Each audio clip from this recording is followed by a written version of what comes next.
Yeah, he actually, he has Nadu lore. I did not know that. Oh, you don't? What's Nadu lore? So Jeff Nadu, now we got to give you a Barstool history lesson. Jeff Nadu is a character who exists in the Barstool universe on the outer rings of the atmosphere. He was employed here for a short time. He is Rico. The one that threw the... Yeah, tried to kill me. So yeah. Rico...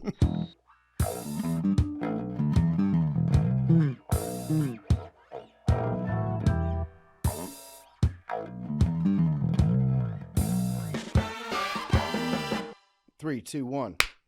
Welcome back. Bro, damn. What? I'm ready now. 3, I 2. said I was ready, and you said no. And I had something. No, I just had something in my eye. Well, I had something in my ear. 3, 2, 1. Welcome back to Macrodosing. It is Tuesday. It is January 6th. Happy holidays, Big T.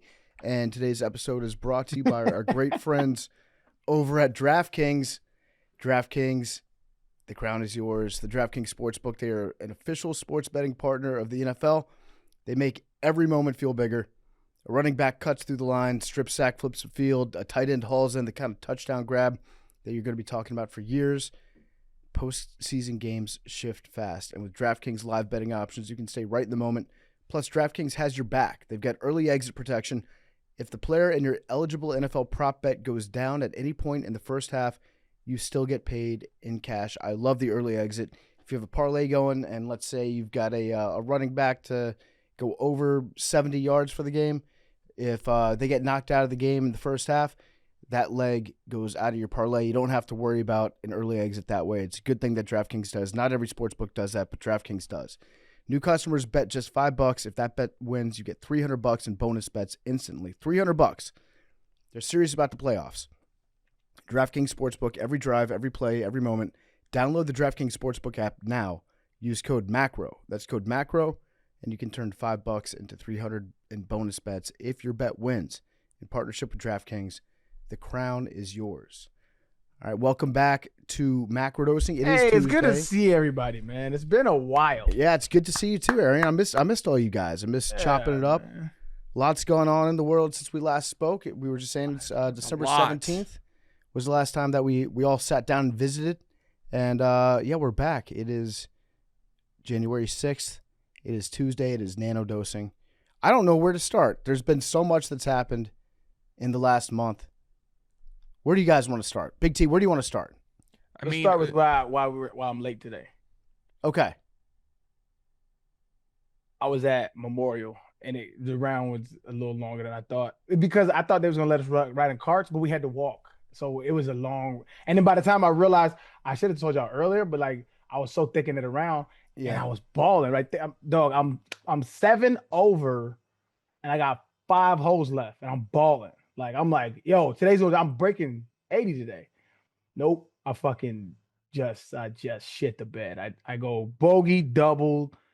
No, I go par, bogey, double, par. And so I ended up plus 11. I shot at 83, which I'm not mad at. It's a good score, but I was right there. My game is trending upwards, but I'm excited about the game, but apologetic about making y'all late, so my fault. It's all good. That went up and down, up and down. You were like, yeah, sorry I'm late. I was at a memorial, and then I was like, oh no. and then it was a golf course. So I was like, oh good. And then you're like, but my round was bad, and I was like, oh no. I could tell the second he got on camera the way he was dressed, why he texted at 11:53. Can we push it from noon? I am jealous of the weather that you have down there. It's been cold as shit up here. And you have nice outdoor weather. You can play golf. Oh, it's Southern California weather right now. It's 75, nice little breeze. It's gorgeous, dog. Oh, I am looking forward very much to Super Bowl week out in I guess that's Northern California, the San Francisco area. There's a couple nice golf courses out there. That's what I hear. Hank and I might be playing. I might pull up on you, man. I got some work out there, dog. You want to come to San Fran for the Super Bowl week? I don't want to do nothing involved with the Super Bowl, but I'll go play golf with you. Okay. All right. That could be fun.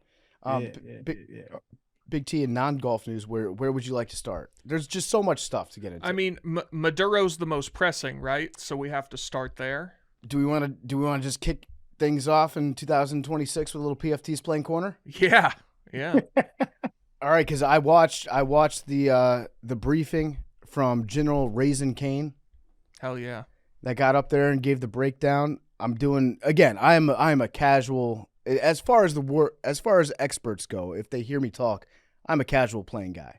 I know enough to sound like I know what I'm talking about sometimes, but I'm probably gonna screw some stuff up when I give the playing corner here. But as far as I can tell, this is what happened. So with Maduro, he was the leader of Venezuela. He's been arrested by the Department of Justice. He is standing. I believe he pled not guilty this morning. Yeah. To charges including importation, exportation of drugs, machine guns. Yeah, those weapons stuff. Possession of machine guns. He and his wife wasn't charged until after I think they arrested the two of them. She was like a late addition to the charge, but she's also in custody right now. And so we've been targeting Maduro. Feels like for the last 4 years. He's been at the top of a lot of people's list of dictators that the United States would like to see vanquished from their leadership role. And back in the spring, we started putting him under CIA surveillance to try to figure out what his patterns were, where he went during the day, where he would lay his head at night, the protection that was around him, figure out kind of like what does this guy do every day? What does he repeat? What's his pattern of life? And then how could we, in theory, get access to him if we had to? So we've been putting him under surveillance for a long time, and we've been doing some limited strikes in Venezuela for the last couple months. And on Saturday, late night Saturday night, we sent like our entire military arsenal in terms of like airfare, aviation, up into the skies to try to take this guy out. And we ended up getting him out at like 2 a.m. We arrested him, his wife. No aircraft were shot down. I don't think anybody died from the United States. There were probably a couple dozen, maybe more people that died in Venezuela. Most of them, I think, worked either in his guard or in the military. And what happened was we sent up everything that we've been spending billions of dollars on for the last 30 years. It was in preparation for this moment, and it seemed like it worked perfectly. Jess, I'm talking from an appreciator of aviation warfare, aeronautical warfare. Everything seemed to work right. So we sent up. Here's what we had. You ready for this arsenal? Yes. And again, this is your tax dollars since like 1995. This is where like 30 cents out of every dollar went towards this operation and making it possible. We had our E-18 Growlers, EA-18 Growlers, which are electronic warfare planes. So they're sick. They're like Super Hornets, but they're just stacked to the gills with like different forms of radar detection, countermeasures, so they can like send jamming signals out. They also have these HARM missiles that they can shoot at the air defenses. So we send the EA-18 Growlers up in the air. We send the F-35s out there. The F-35s, they're going to be just killing everything on the ground, as well as shooting missiles at any planes that would try to take off. We send the F-22 Raptor up in the air. The F-22 Raptor, I believe its only confirmed kill was the Chinese air balloon. Remember that? Yes. But it's like the best airplane in the world, and it can't be seen on radar, and it's got these AMRAAM missiles that are on it that can probably shoot, the ones that it carries probably shoot like 80 miles, 100 miles. We send those up there too. We send up the Super Hornets up into the air. We send up the Overwatch planes, the ones that have the satellite dishes on top of them, the radar planes. They call them AWACS planes. And so they're looking out onto the ground on the entire country of Venezuela, seeing if there are any airplanes taking off, seeing if there are any air defense systems on the ground, like radar systems, little shoulder-mounted rocket launchers. Essentially, they're looking for everything out there. Then they're sending that information to the F-35s.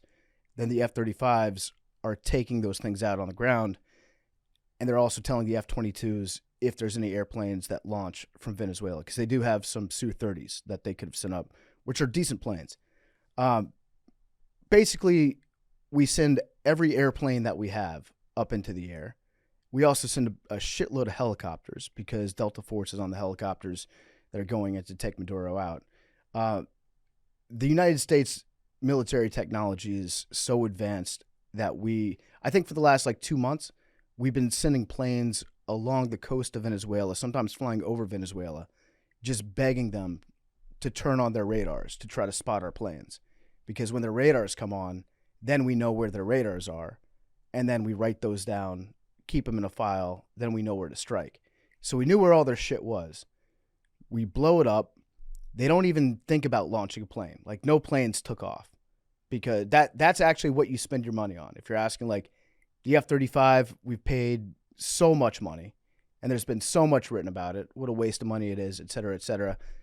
With the F-35 and the F-22, they earned their keep in the fact that Venezuela didn't even try to have a plane take off, because they knew once that plane took off, it was going to be spotted and it would be shot down before it had time to do anything. So they didn't even try to shoot us down or defend themselves. So that worked perfectly. The helicopters go in.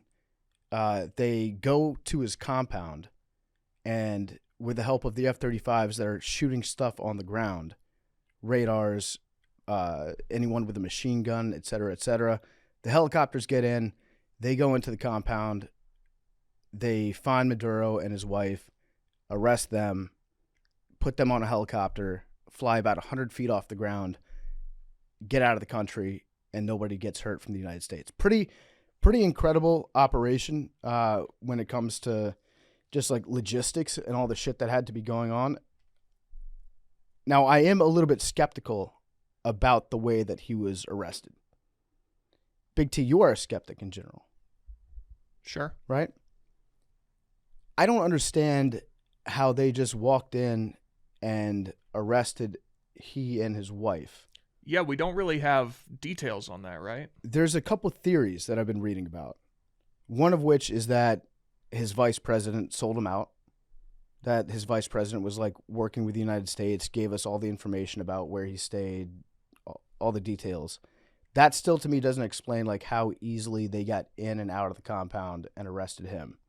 Because he had a safe room that was set up, a panic room in this compound that had these giant steel doors that if he heard commotion going on, he could go into there, lock the doors. The Delta Force did bring giant saws with them in case they had to get through this door. But he didn't even try to hide in there. And I feel with all the gunfire and stuff, he would have known that they said that, I read one report that said that he was sleeping when we got him. Maybe he's a very sound sleeper. I slept through an earthquake one time, so. Yeah. Maybe. So you never know. I think that Maduro might have negotiated his own surrender and that he knew that they were coming. Well, that is interesting because they said, and I don't know that this would have mattered anyway, it said he and his wife weren't seeking any bail. Yeah. Which I don't even know. I assume if the U.S. government comes into your house as the leader of a foreign country and takes you, I didn't know bail was an option. I didn't know that it was an option for the United States military to come into your house and then arrest you and then bring you back to the United States and then as if you put you on shot somebody here. Yeah, put you on trial in the United States. Yeah, I mean, I guess we can kind of do whatever we want. We could. You can just do things. Apparently, now it was. Just from strictly my appreciation of military aviation, I found it very interesting. It was a flawless operation that was carried out. Sounds like it. You can't design it up any more seamlessly than what we did, at least from the initial reports.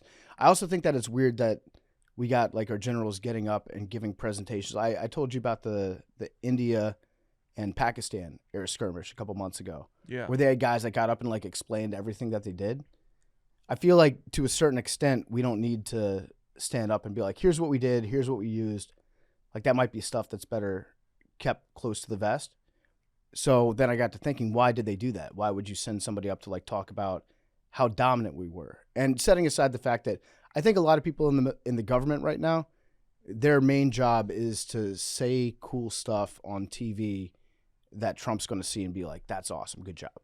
Like they like to do that. It's like using a trick play, and you want to put it on tape. It seems a little counterintuitive. Maybe you want to save that for like a critical moment. Yeah. But you want your opponent to have to prepare for that. Right. So that, along those same lines, I think that we're given this whole like PowerPoint of how we just absolutely dog walked Venezuela's military, and we're hoping that Iran sees it. Look at what we can do. Yeah, that Iran is like, fuck. That was very easy for them. Like what happened in Venezuela was a much bigger operation than the bombs that we dropped on Iran a couple months ago when we flew the B-2 bombers like halfway around the world. Still very impressive. The Top Gun mission. Yeah. So what we did in Venezuela, there were like, I think 150 planes that launched, and we're all doing their part of the mission, which is pretty crazy to say. But knowing, like, putting that out there on tape, Iran's looking at it like we're not prepared for this. Yeah. Like we're going to get our ass kicked if we try anything. So that's strictly from the logistics of what we did in Venezuela. Seemed like it was carried out just about perfectly. I still think that anybody that's ever studied anything about United States foreign policy is going to have a lot of questions about now what do we do? Because Venezuela is without a president, without a leader. There's a bunch of different armed, I want to say militia type groups in Venezuela that right now are going to be competing for the power vacuum that's there. We say that we're going to be running the country. So when this first happened, I immediately thought of you because of how eerily similar this is to how and why we went into Iraq. Yep. The parallels are glaring. And so I wanted to get your thoughts on it because you very strongly oppose and have articulate feelings about the Iraq war and the things leading up to it. It's it just looks so similar. I wanted to get your thoughts on it. I think that there's a lot of parallels there, except we did everything on like a 10x speed for Venezuela that we did with Iraq. George W. Bush and Dick Cheney saw value in like trying to create a narrative and trying to sell the war to the American people before they did it. So they... Sorry, go ahead. I'm just saying, like, they sent Colin Powell to the UN. They gave a lot of speeches detailing what they thought about Saddam Hussein, what we needed to do. It seemed like they tried to get a PR campaign behind the movement to invade Iraq, to get public support for the invasion. And with Venezuela, it was like a week of, yeah, Maduro's a bad guy, we're going to take him out. And they're stealing. They stole some of our oil. Well, see, I thought it was a little bit more than that, but it was to me, it's how far we have been removed from like normalcy or what we consider normal politics back in the day, where at least they felt like we have to lay the groundwork in order to do this. Yeah. Whereas today they're like, hey, let's bomb some boats, tell them that they were bad, and fuck it, now we got a reason. And like that's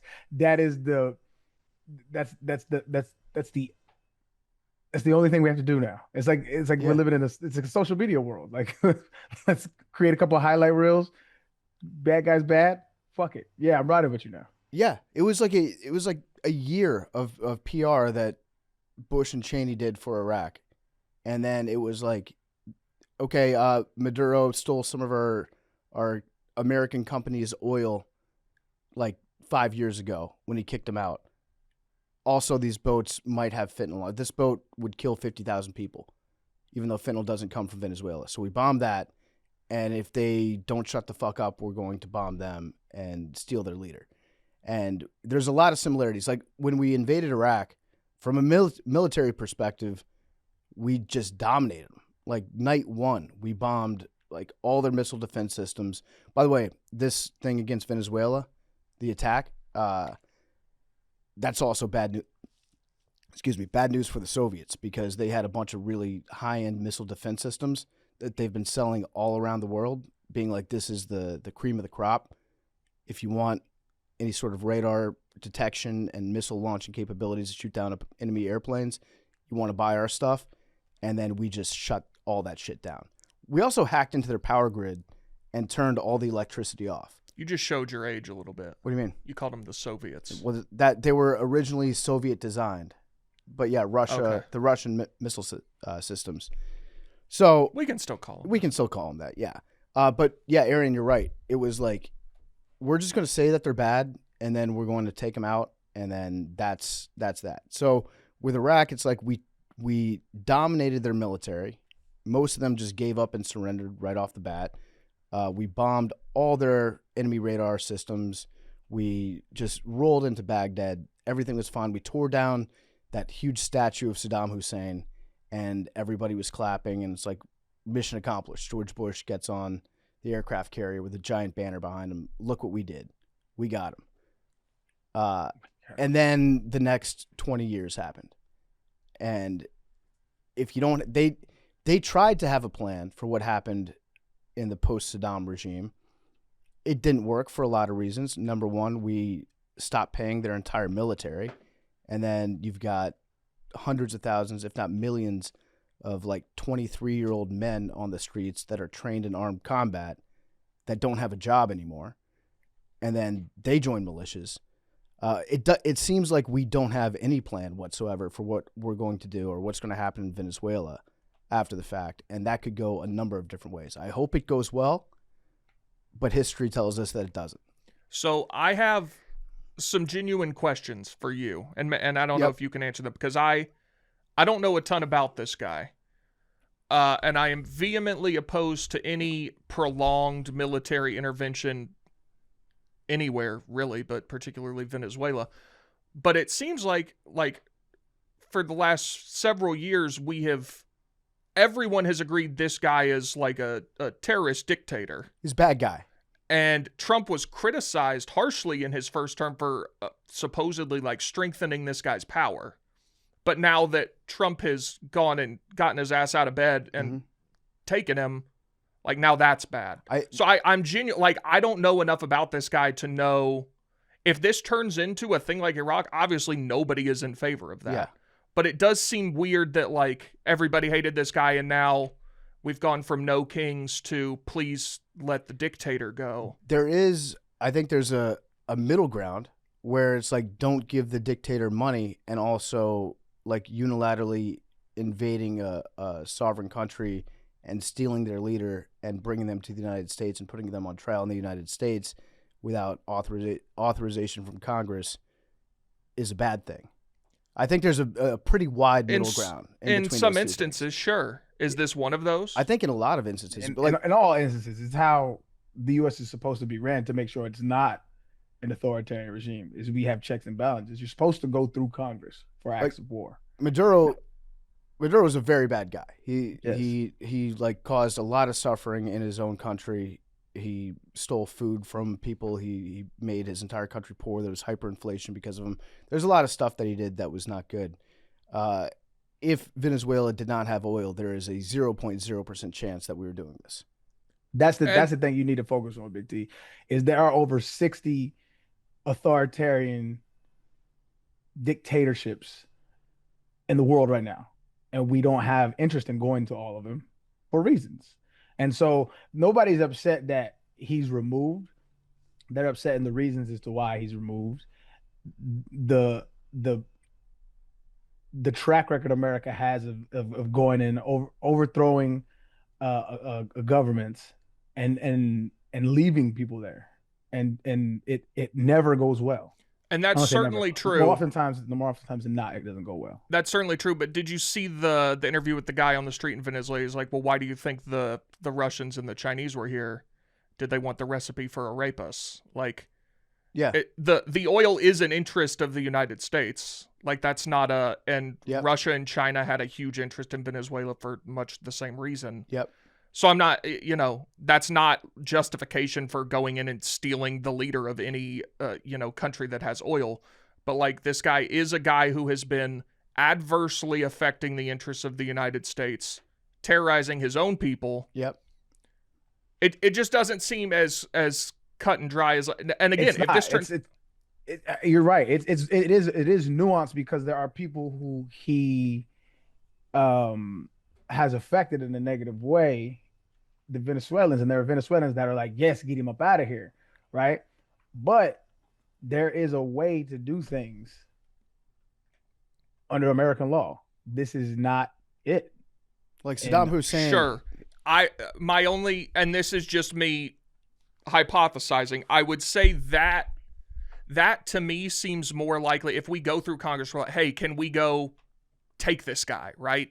And maybe they say yes, maybe they say no, whatever, and then that turns into a weeks, months long deal. That seems more likely to generate a prolonged military intervention than, hey, we're going to go get this guy and just bring him back over here and dare them to, if you want to do something after that, best of luck. Well, so I would say flip the roles. Biden does this, right? Biden does this, and there are past questionable business transactions with Biden, right? You're gonna say you have personal interests in this, along with like business interests for U.S. for the United States. So I don't. You're always gonna have fringe weirdos saying weird shit on both sides, right? Look to the rational people, or at least the people that can coherently form a rational argument as to why they disagree. Like I said, there's over 60 dictatorships in the world right now. Should we now just play world police and go in and overthrow every regime? Of course not. I'm opposed to that very much so. It's irresponsible. So the reason why we would want congressional approval, because having a plan to do this, the reason why we want to do this, we don't want to just displace a government that's chaos. We've seen what that does. So that's what it is. So I don't think you're going to find any rational person on the left say this is bad because Trump did it. Like, and if they do, don't talk to them. But like for the most part, people are like, we have a blueprint on how to do this, and this is not it. This is overreach.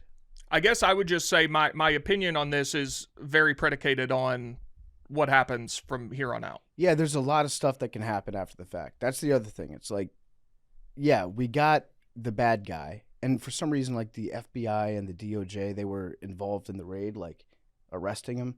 That's weird to me. It's the sick jackets. Yeah, you want the windbreakers going. I saw the DEA was there, I think. Yeah, that's how you know. Speaking of which, my quarter zip came. Oh, I'm wearing it. From Congress. Oh, you shit! I didn't see it. Yeah, Big T's got came. But yeah. Okay, so to kind of tie this into what we've been talking about for the last couple of years with MS-13. MS-13 has been a problem in the United States. They're a violent gang. They were born in El Salvador. They established a couple different outposts in the United States. I'm very familiar with MS-13 because they were on my block. They were in my hometown growing up. It was like Los Angeles, California, Fairfax County, Virginia. That's where MS-13 is. I'm very familiar with them. MS-13 exists because of a power vacuum that was left in El Salvador, due in large part to the United States military and covert operations destabilizing their country in the 1980s and weakening their government to a point where there was a civil war that happened that not only formed a power vacuum in El Salvador where they formed the gang, but also displaced millions of people from El Salvador that had to get out of the country and move to the United States. There's a lot that happens when we fuck with a foreign government like that. There's refugees, there's power vacuums, there's bad people that end up taking power. And now we have a problem in the United States where we have a very violent El Salvadorian street gang that has a lot of power in some places. And then for people who don't want immigrants to come to the United States, guess why a lot of immigrants came to the United States over the last 30 years from south of the border? It's because their countries were destabilized. What do you think is going to happen in Venezuela? There's going to be a lot of people that don't know what to do. There's not a government there right now, or at least a functioning one.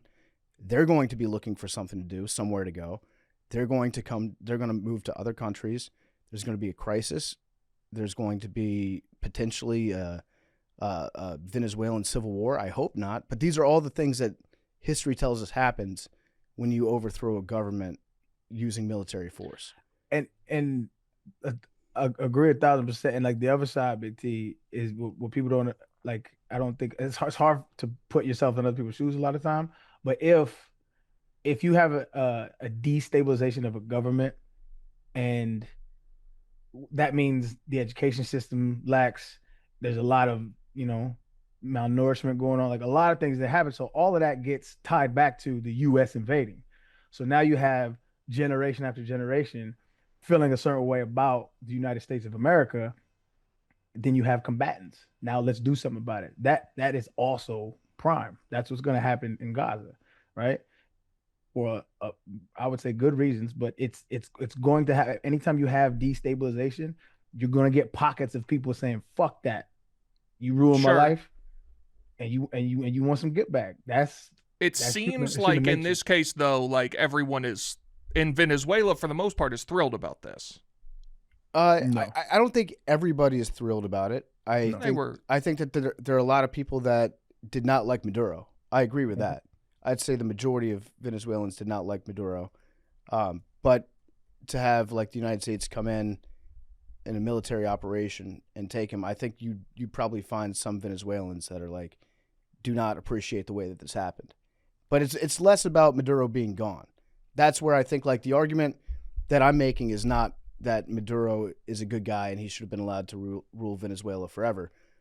The argument I'm making is we have now a giant project in front of us that we break it, we bought it. We're kind of responsible for, like it or not. Mm-hmm. And depending on how we manage that in the coming months and years, it could create a lot of blowback, could create a lot, like so many unforeseen bad situations for the United States and things that we should have learned in the past when we do this to countries, that this shit happens. The difference now is like Venezuela they've got a big military. They spent a lot of money on their military. And granted, it did not perform well against our like stealth airplanes and shit, but they've got a lot of weapons and they've got a lot of people that are in their military and they don't have a leadership right now. And there's a lot of bad ways that could go from this point forward. And also big difference with Venezuela. They are very close to the United States.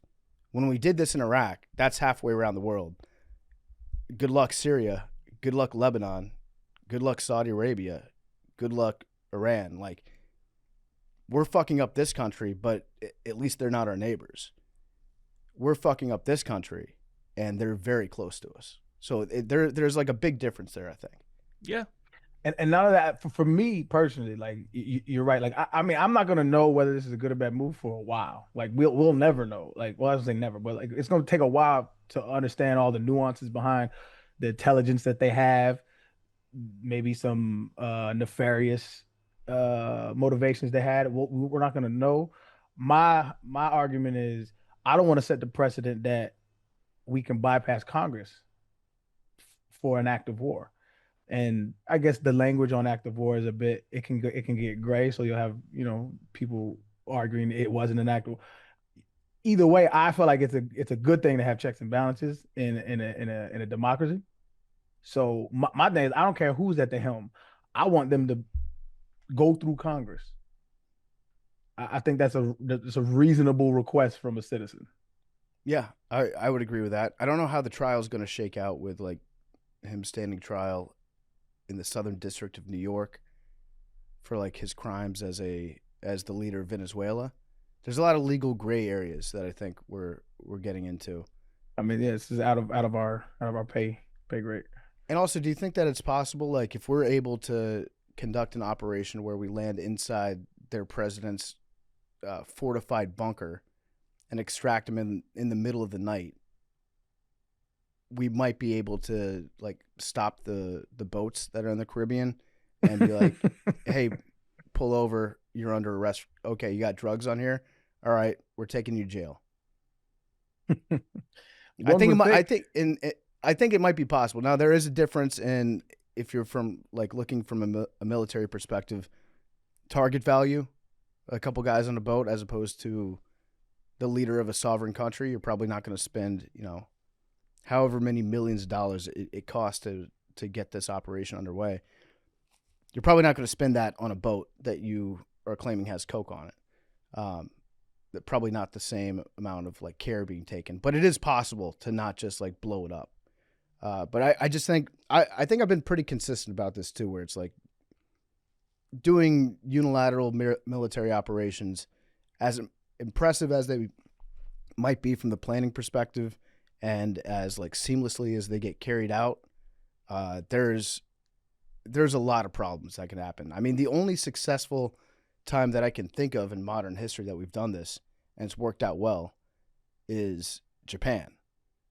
And in Japan, we blew that country up through the firebombing of Tokyo, which arguably a war crime, to dropping atomic bombs on 2 cities, arguably war crimes.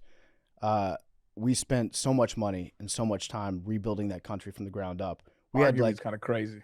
Well, yeah, we had people that were like living generals. We had so many troops that just stayed in Japan for the next 10, 15 years, rebuilding that entire country, spending a shitload of money to make sure that they didn't turn into our sworn enemies. That's another thing, is like, I would like to see that money not spent raising Venezuela from the ground up and instead spent at home on stuff that can benefit the United. Like, whose life in the United States is going to improve because we took Maduro out? Is our life going to get better? Are we going to pay like 20 cents less per gallon for gas? I think that's probably the best argument you could make, is like, yeah, I'm going to be 20 cents less per gallon.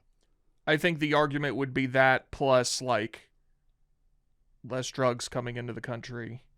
There's potential future adverse effects negated. People are going to figure out how to produce drugs. For sure. It's not this, no matter what you do in Venezuela or Colombia, like, short of burning the entire country to the ground, destroying every plant that's there, somebody's going to figure out how to make coke and send it to the United States. That's just a fact. It's true. I don't agree, man. Like, somebody is going to figure out how to make coke. At the end of the day, I don't know how our lives get better in the slightest by the fact that Maduro's gone. And that's another part of the equation that you have to weigh. Yeah, I don't think me and yours do. I do think that there may be some relief from Venezuelans there who maybe have some family members here. Yeah.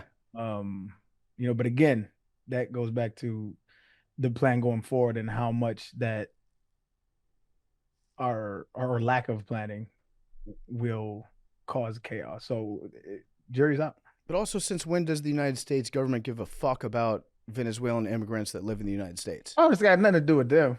Yeah.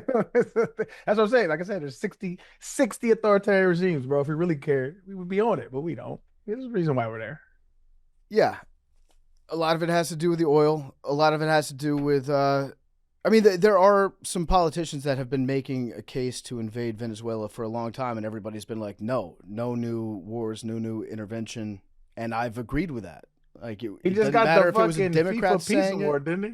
Yeah, that might be. I don't know if he's going to go back to back. We'll see. You can't redact that, can you? No, that's his award.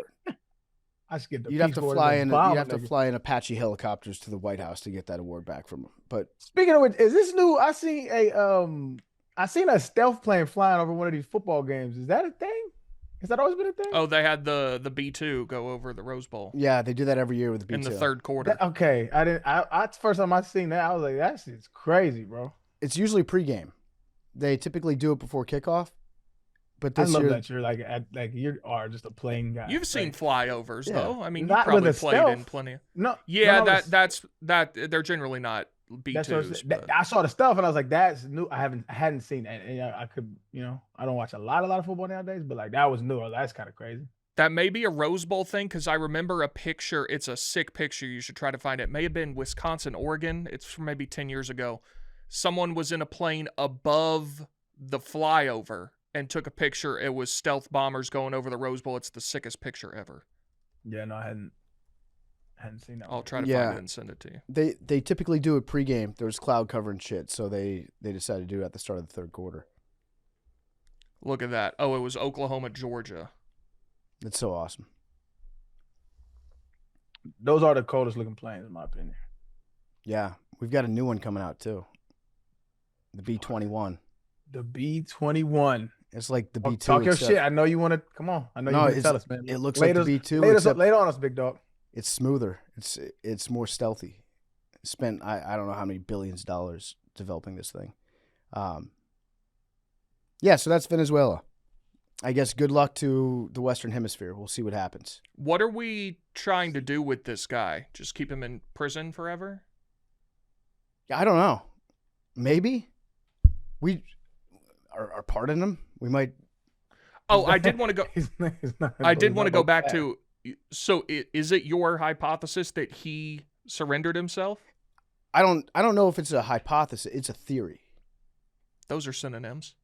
No. Or I guess it's a hypothesis is a theory that you endorse. Yeah, I think that he was definitely sold out by somebody. If it was his vice president, if it was his own wife, or if it was himself. But I think that somebody on the inside was working pretty closely with our people. So if that's the case, you would assume he's gonna. I don't understand. He's gonna flip on himself. Yeah. Well, no, that he would get like a sweet deal. Yeah. But I don't what happens to you if you're the leader of Venezuela, you get arrested and extradited to the United States, and then you get released? Like, where do you go? Like, what happens? I don't know. There's a lot of stuff. What about this? If I'm really thinking conspiracy. Okay. Really thinking conspiracy. Yeah, let's do it, man. He negotiates his own surrender. They fly him to New York. He testifies in court that he hacked the voting machines back in 2020 to give Biden the election.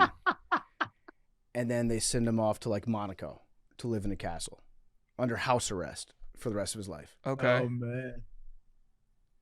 That would be something.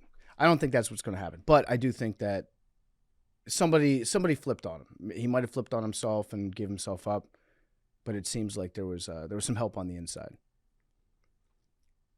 So yeah, that's Venezuela. I hope we don't fuck it up, but I think we're running the country right now, right? That's what Trump said. We're running the country. I don't know if that means that we're going to send in our own person. He seems kind of lukewarm on the lady that might take over. We'll see. Good luck to everybody involved. Okay. Except Maduro. Bad guy. Totally off topic. I commented under an NFL post yesterday, and I quickly got reminded of I should not talk football with people that don't know football. So Bobby Wagner. Yep. The NFL posted a clip of Bobby Wagner. He was Russian.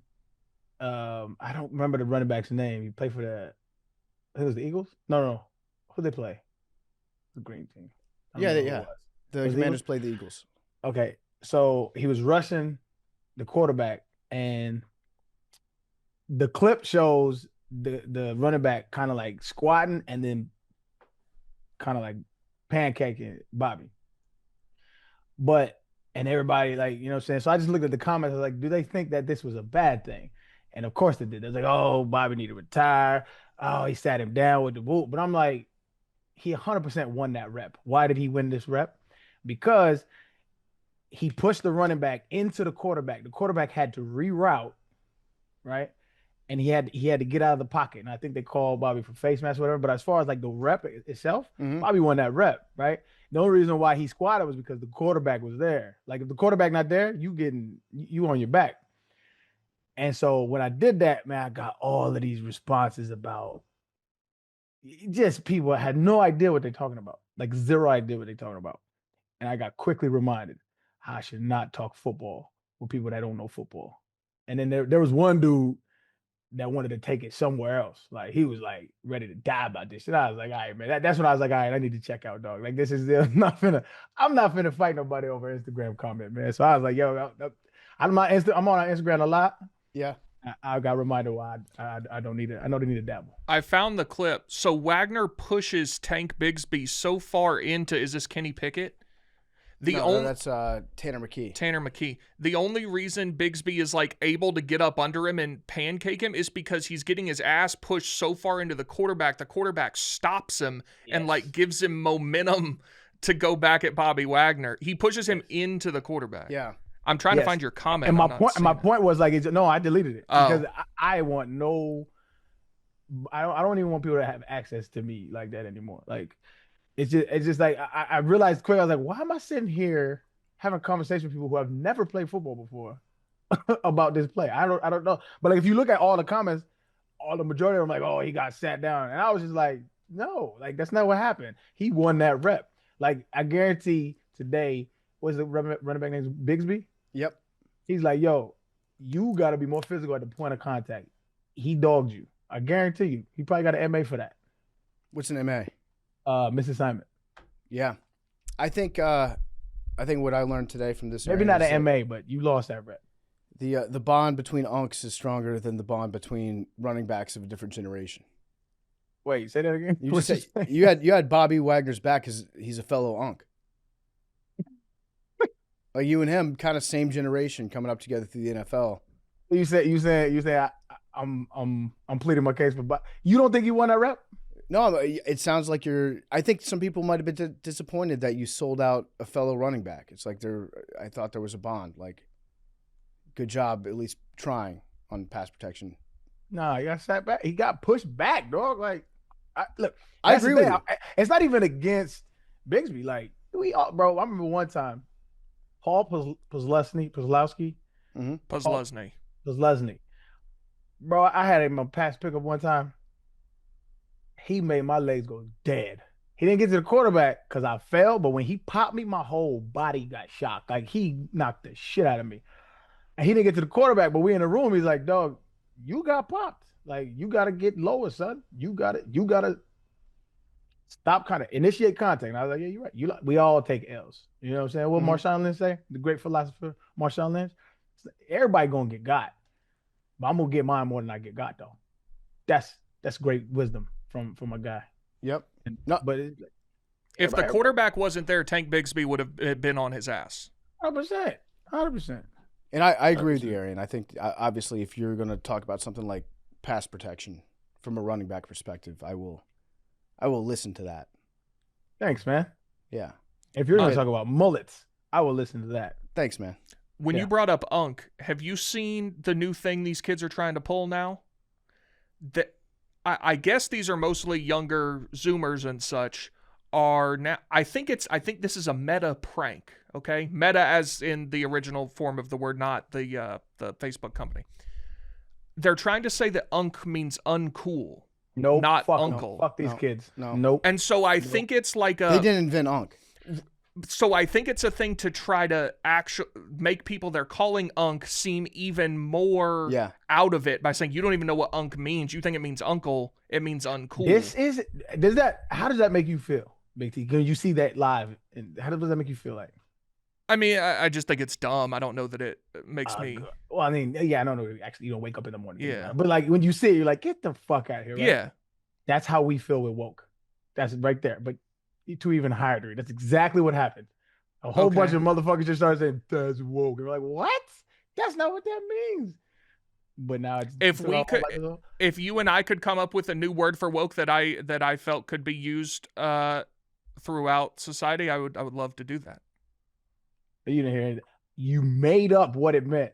It used to mean something totally different. I understand. So let's means uncle. Don't mean uncool. Woke means aware. I think that the Zoomers out there that are listening, you guys are creative. You can do better than that. Come up with your own shit. You don't have to try to rewrite history. Use your own language. Every generation does it. There's only one way to do this. You gotta start hitting motherfuckers, bro. You start slapping them. Somebody say "unk" means uncool. Wow, shut up. Yeah, that's what. You know what, Big T? It's too woke now. There were consequences for our actions when we was younger. You couldn't just say what you wanted to say, so I'm gonna pop you. Now you can say it because nobody. Because you had to say it to somebody's face. I'm kind of for violence. I ain't gonna lie, dog. Just moderate violence. Yeah, it's moderate. I don't want nobody dead. I fight, legal fights, sanctioned legal fights. I don't want nobody dead. I just want everybody to understand that you say shit can happen to you. You know what I mean? Yep. That's what's going on my side of Twitter right now. He was on a podcast. Your boy, Big T, Glasses Malone. Oh, yeah. It was the Crips. I'll never forget he said, what do Crips do on Tuesday? I forgot about that too. All time funny thing. So, Adin Ross, you know who Adin Ross is? Yep. Adin Ross and So Doechii is a really dope rapper. I think she's amazing. She made that song Anxiety. Like it or love it. She's really talented. I think anyway. Those are your two Adin, options. huh? Like it or love it. Be neutral, anywhere along that spectrum. But anyway, so Adin Ross is super like a Drake stan. Like he loves Drake. Drake been on his stream, like, right. So anything TDE, which is Top Dog Entertainment, that comes from Kendrick's camp, Adin Ross talk shit about, which is fine. You like a streamer or whatever. But the way in which Adin Ross is talking about Doechii, he's like, yo, she's such a bitch. She's a dirty bitch. Like that type shit, right? Which is like, I had nothing to do with her music, right? Stank hoe. We call it stank hoe. And so Glasses is like, you're not gonna keep doing that. Like, cause he from out there. That's his people or whatever. And he said, and he's like, yo, you keep doing it, we're gonna press you. Period. You keep doing that shit, we're gonna press you. And so Adin, and it's starting to get in like the LA politics. Adin calls some gang member that he know, and Glasses like, I don't give a fuck who you call. He's like, he said, hey, I put this on. I don't know where you from. Some crip. He's like, I put it on that. I'm gonna press you if you don't keep talking about that black sister like that. It's interesting. It's that's been fun to watch because I don't like Adin Ross. Like I can't stand that motherfucker out. I blocked him. I don't like none of his shit popping up on my shit. He's just stupid. Is he's trying to get like rival gang members to be his own personal security? Not that. So he there's a dude named Whack 100, and I don't understand their relationship that much, but Whack 100 is a known street cat out there who like is involved in entertainment, right? And so like what it looks like to me, I can't verify, but what it looks like to me is Adin Ross probably paying for protection the way he moves sometimes, or at least he giving Whack some kind of kickback to be like, hey, make sure nobody fuck with me. Yeah. That's what it looks like, because he called him on the stream. My kids sent me all this shit, so he called him, and Whack was like, oh no, I know Glasses, like, you know what I'm saying, I'll call him, and then Glasses came back, and I know like Glasses, that's the homie, so like I hit him up, and I was like, yo, what's happening with this shit? So he told me the whole rundown, and he's like, I don't give a fuck who you call. You can call anybody. Big U's another dude out there who he's like, you can call Big U, you can call Whack, I don't care who you call. You disrespect again, we're gonna press you. It is what it is. I have no choice but to be on Team Glasses here. 100%. I like Glasses. I'm a Glasses, dog. Like, and it's very simple. He's like, he wasn't saying you can't criticize her music. He's like, that's what you're supposed to do. Talk about the music, say it's bad, that's what's up. He's like, but keep calling a bitch, keep calling out a name, we're gonna press you. I mean, it's a little music industry gossip type vibes, but I'm with him. I'm with Glasses. Does anyone other than small children like these streamers? Because the only things I ever see in media are them being lambasted for whatever their most recent stunt is. Yeah. There's one dude, I don't watch him, but like anytime he pops up on my feed, I'm like, that's cool. I show Speed. Yeah, Speed. Yeah. Like, I don't think he does anything from my, like I said, yeah, I don't think people hate him. Yeah, that's a streamer to me. It was like if a kid watched him and they were like, hey, watch this, and he's like he like travels and like tries different foods and shit like that. To me, that's cool. Actually, that's like, do you remember this show? It was a Diddy Jones Does the World or something like that. So he used to like go. Diddy Jones was a linebacker, play for the Bengals, and he used to go to like different countries, try different foods, try different cultural shit. That's dope. To me, that's what I Show Speed kind of does to me. I think he just raced a cheetah or some shit, which of course you got dusted, but like that's dope. He doing cool, creative, wild shit. That's dope to me. But like you said, it's like the gossip blogosphere type shit. That's the type of shit I think is a disease. That's a cancer to us. And I think all of them should get slapped. Yeah, I'm kind of there. It's very hypocritical from my worldview that I feel like that. But the duality of man. Sometimes you got to slap motherfuckers, dog. I also think that like there's so much competition in that world. And it's competition between a bunch of people who are all supreme narcissists and attention whores, that there's never going to be any like true collaboration that comes from most of these people, because at the end of the day, every other person out there doing the same thing is their competition. And like in terms of music, throughout like modern history in the United States, you get bands that come up together that are friends, that tour, create together. They develop scenes together. There's healthy competition sometimes, but at the end of the day, like, yeah, they're working on each other's sides. In the streaming economy, it's like every man for himself. I got to think of the next crazy shit to do. So inevitably, in the life of any streamer, they're going to have to apologize for some shit because they just keep pushing things and doing more and more outrageous things until they break some law, hurt somebody, put somebody in danger, or really step on a big rake and hit themselves in the face. Then they have to like, okay, I'm sorry for anyone who was offended by it. I didn't mean to be offensive. And then they go back and then like, shit, okay, I got to keep pressing. And then they do it again. It's like a life cycle of a streamer. Facts. There's a dude, I don't know who it was. Like I said, it was on my For You jump. I guess he's a known streamer. There were like people jumping on his car. And like one of the kids was on his car and like they were recording it. So they were like trolling him and really, I mean, it's a little bit harassing. And he stepped on the gas, ran him over and killed him. Whoa. Yeah. Who is this? I don't know. I just saw it. I was like, that's crazy. And kept scrolling. That's how desensitized we are as a people, though. That shit's... Oh, I did see this. This guy is have you heard of this looks maxing thing? Yes. What's that? It's like a trend with kids where I think it's guys and girls, but it's a lot of guys who are like getting surgery to make their jawline like really square. That was a meme. That's just actually happening. Yes, no, people are legit doing shit like that, and this kid is one of those guys. I would slap my kid. Do we think this is real? I don't know. I just seen it. Maybe it's not. I could have got.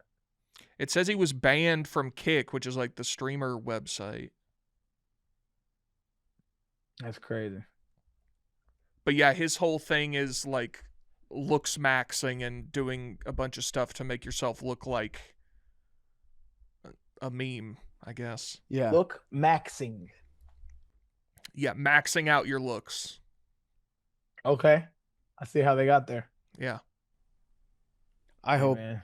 Yeah. I the whole streaming thing is like, I understand why some of the clips are interesting to watch. It seems like a very unhealthy relationship with their own lives and with the internet that they have. You know that meme where there's that little character holding a stick and he has the thing on a leash and it says like do something? Yeah. That's what it is. When you watch streamers, you're like do something. Yeah. Just want them to do something. I guess that's all entertainment, really, huh? Yeah. Do something. But I mean, we're not like, oh yeah, tell them how we're better, man. Tell them how we're better. Yeah, we're not on all the time. We create a little scarcity. Yeah. If you're just like constantly, anyways, this is very much old man yelling at cloud that I'm doing. I don't understand the streamers. Slap I them. don't get them. They're bad. If it helps that we don't get it either and we're younger. Yeah, that does help. Thank you.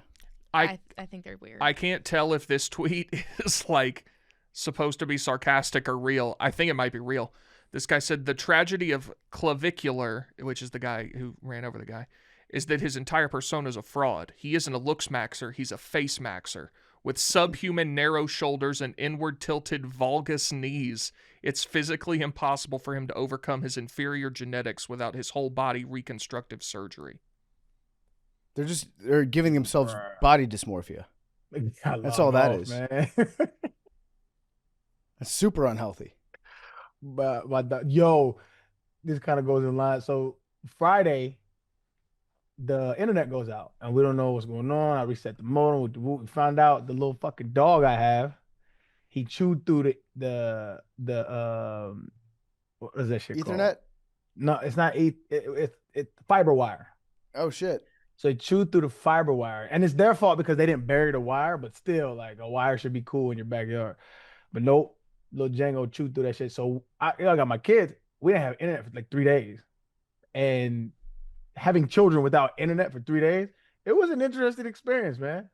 The first half a day or so was actually kind of like a little bit of withdrawal they were having. Like, yo, we got to do something.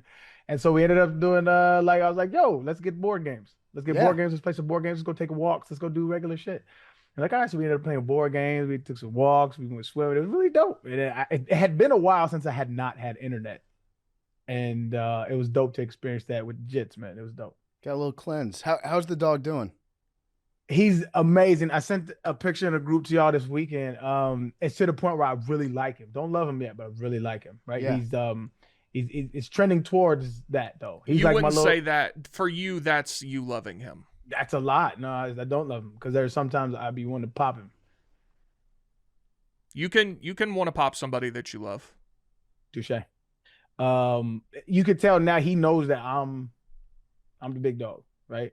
Because like everybody else, he still kind of fucks with. He don't fuck with me because I sat him down a couple times, right? Mm-hmm. I don't beat my dog, everybody, but I make sure he know he can't beat me. Yep, that's smart. So like now it's like he'll. I guess you don't have kids, but like when your kid's doing like reaching for something that he ain't supposed to reach, and you go hey, and they kind of like jump like, okay, we're getting there, getting to the point where it's like if he's tired, he'll come and he'll, do a little circle dance, and then he'll nestle right by me. That's cool, and he'll 3 spins and plop. Yeah, and he tries to kiss me. I said Oh, that's wrong complexion, sad. wrong complexion, not doing that. Making him work for it.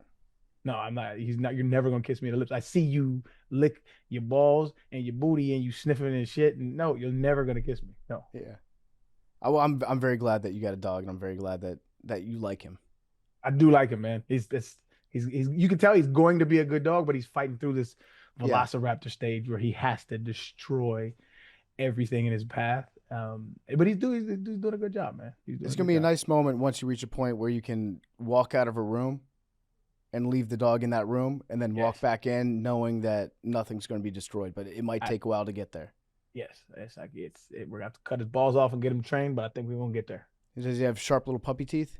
He does. Yeah, and he doesn't. So he doesn't bite me anymore. But yeah, he still does everybody else. Not as much, but he'll try you, right? And then puts the teeth on you. Doesn't like take a full bite. Yeah, no, he's not trying to eat you. No. Yeah, it's like we use our hands. That's how they use their mouths. Yeah, so like the trainer told us to just redirect him. So like give him a chew toy when he's real bitey, you just put that shit in front of him and he'll redirect to realize it's not okay to bite human skin. He's gonna start losing teeth soon too. They do that? Yeah, they lose. You're gonna find puppy teeth around your house. Damn. Yeah, they lose those puppy teeth and their big ones come in. I'm gonna put it in a locket and a necklace around. Yeah. Wear it. Well, I'm very happy for you, Arian. We'll get back to nano dosing in a second. It's brought to you by Kraken, the official crypto partner of Barstool Sports. It's 2026. You're researching quantum consciousness and reverse time theory, but you're still using a sketchy crypto app. Make that make sense. Kraken is the real deal. It's trusted by over 13 million users. It's secure. It doesn't fold when things get weird. Whether you're buying your first Satoshi or trading like a PSYOP day trader, Kraken has the tools. What you get, 350 plus cryptocurrencies to trade. You can do recurring buys. You can get rewards for holding assets depending on your geo. And you get up to $200 when you refer your friends. Terms and conditions apply. Right now, Kraken is giving Stoolies $25 in free Bitcoin. Go to kraken.com/barstool. Use code Barstool25 and boom, you get $25 in Bitcoin. Not investment advice. Crypto trading involves risk of loss. It's offered to U.S. customers excluding New York and Maine through Payward Interactive Incorporated. Over the break, I finally got around to doing it. I watched it. The Diddy Doc. Okay. So all the episodes of it. The opinions expressed by me right now are my opinions. He killed Biggie. Wow. See, I don't think so. I think he set that shit up. Yeah, I don't think so. And I think that afterwards he was doing the big tour. Oh, I'm so sorry. I'm going to make a video. I'm going to make my career about missing Biggie Smalls. I think that's all Diddy being a mastermind. Oh, I do think this is what I don't get about if he killed Biggie.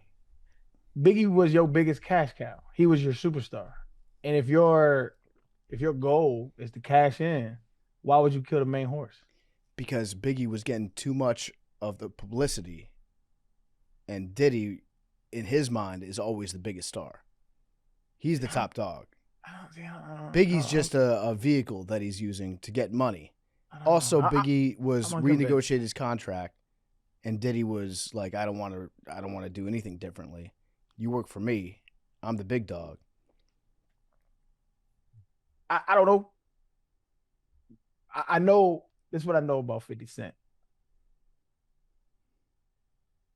there's a lot of claims in that, in the part that I saw. I only watched the one where he allegedly got Tupac set up, right? Yep. Which I know of information that I've known because Tupac was my favorite artist of all time, right? That it's conflicting with what the documentary is kind of spinning the narrative, right?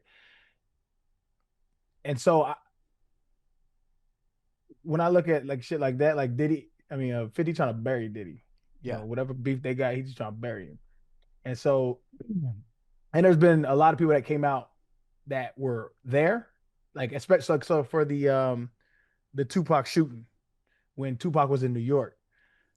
I don't think that had anything to do with Diddy, but 50 spin the narrative like it did. Tupac believed it did, but there are corroborating sources that don't agree. And like I said, I don't know exactly, but I'm not gonna put my my opinion in a jar that I just can't verify. You know what I mean? There's just no way for me to know. But I find it hard to believe he would kill Biggie. That don't make no sense to me. You could be a star with Biggie. You was a star with Biggie. I think Biggie was getting too big, and Diddy didn't want to redo his contract. I do think Diddy dirty as shit, though. Don't get me wrong. Hey, he's a dirty ass dude. It's also, it was weird seeing the people that were in the documentary that Diddy did bad stuff to still really struggling to say Diddy's a bad guy. That's probably his reach is that big. Yeah. Is this true? I don't know if this is true, but when the doc dropped like 2-3 days later, 50 put flowers that came from Diddy on his Instagram. Oh, I don't know about that. Yeah, and he was basically saying like Diddy was basically the funeral flowers. Like it was a funeral arrangement, and 50 was like, "Yo, I'm a '90s nigga. Like he said you gotta come see about me." So basically, Diddy was threatening him. Yeah, I didn't get that corroborated, but that's what 50 was saying. But again, knowing 50, 50 was one of the dudes who, like, you know how a lot of rappers talk about being from the streets. You won't find a soul that will say 50 is not like about what he was rapping about. He really was. Yeah, that was his life, right? So he's with that shit, but he's also an entertainer to the utmost. So like that, the flower shit could have been promotion. He's good at promoting. Like, so like I don't know. That's why I take what 50 says with a grain of salt, because he's always constantly trying to promote shit. he's also hilarious. He's comedy, bro. 50 Cent is one of the funniest dudes in the world. He's hilarious. I like 50 a lot, but like sometimes I don't like what he does. Like, Yeah, he's a menace, man. You know, I wish he would use that power for good. yeah. You know what I mean? But he's an uber capitalist, though. So much shit in that Diddy doc that's just so weird. So weird about how he operated. Like when he was making What else? I only saw one. So he's making the album. Was it called Love? Yeah. The recent one that he did. He had a producer that lived with him that didn't really have anything going on for himself in terms of his professional life. He was like a struggling musician. He competed against like 50 other would-be producers that like basically lived in Diddy's house in California to try to get the nod from Diddy to be like, yeah, you're going to produce my next album. And this one dude ended up being the guy that was chosen. Then he lived with Diddy in Miami while they made the album for like, I think about a year, 8 months to a year. And Diddy just kept drugging him like every night. And he'd wake up in the morning like sore, like he got possibly sexually assaulted, and never got paid from Diddy for doing all this work. Also, when he was living in Diddy's mansion in LA, he said that there was a shooting that happened in the basement while he was working. And Diddy and his son went into the bathroom. Gunshots went off. There was a dude that was shot. The cops came. They pulled the guy out to the street. Never heard anything about the guy anymore. And Diddy was never like investigated for it. The relationship between Diddy and his son is also very, very strange. Hold on, I'm not past the fact that he drugged the dude every night and woke up. His booty was sore? Is that what you're saying? That's what he implied in the documentary, yeah. Not laughing at that, but I'm laughing at you drug a dude and rape him every night? Like, what is wrong with you, bro? Like, weirdo. It wasn't clear, like, if Diddy was the one that was doing everything personally or if it was like... Oh, so he doesn't know who... we're gonna take drugs, and then there's gonna be a big party or a small part, maybe a small party. But they were like thick as thieves. They were like living together, working out together, making music together every day for like 9 months. Oh man, that's a weird life. I was just never in that life, man. Yeah, I Diddy and his son though, it's a strange relationship. His son's like always around, always Yeah, doing. what give me more? I don't know enough about. He's like very privy to the details of Diddy's life, and it seemed like a very, very strange relationship. I don't want to say anything beyond that because it's all like speculating, but Right. his son has definitely been present for a lot of the weird shit that Diddy's been accused of doing to other people. Whether that's giving them drugs, making them pass out, sex stuff. Like his son has been around for that. Damn. The most sinister shit is Diddy was filming a documentary for himself before he went in, and somehow 50 got the footage for this. Yeah. What the fuck, dog? That shit is crazy. They got clips of like Diddy talking to his lawyer. Yes, dog. Like stuff that's like lawyer client confidentiality, and 50's got the like full footage of it. And then I seen this one part where he's like in the mirror talking to his lawyer, and he got his shirt off, and he's like staring at himself, talking to his like issues, man, like mad issues. That is the direct result of you ain't never had nobody around you tell you no. Like you had a bunch of yes men around you. Like it's just extreme narcissism and no kind of self-awareness. Yeah, and they dive into some of the past that he had at Bad Boy, like with who's it, Russell Simmons. Mm-hmm. And then some of the people that he founded Bad Boy with, some of whom are like homeless right now because Diddy took their money from them and like forced them, allegedly took a bat into an office and made this dude sign over 25% of Bad Boy Entertainment. Damn. After they started together. There's just a lot of shit to get it. There's a reason why there's so many episodes of the thing, because he goes through like, you can see how he evolves from like the ground up, getting started in the business to becoming that narcissist with power to just like taking advantage of everybody. The Kid Cudi part is weird too, about how he rolled over to Kid Cudi's house like in the middle of the night because he thought Cassie was there, and he brought a gun and he was going to kill Kid Cudi. And then that's how he got the his assistant, what's her name, Capricorn? His personal assistant that's like been around for the last 15, 20 years. Yeah, she finally turned on him because he like kidnapped her and made her go with him to Kid Cudi's house in the middle of the night to kill Kid Cudi. And then finally she was like, you kidnapped me. And then they interviewed her and she was still like kind of not all the way out on Diddy still. She still got something in the back of her head that's like, I still love the guy. What can I say? But that was, I couldn't. You can't kidnap people. When you kidnap me, I got to draw a line.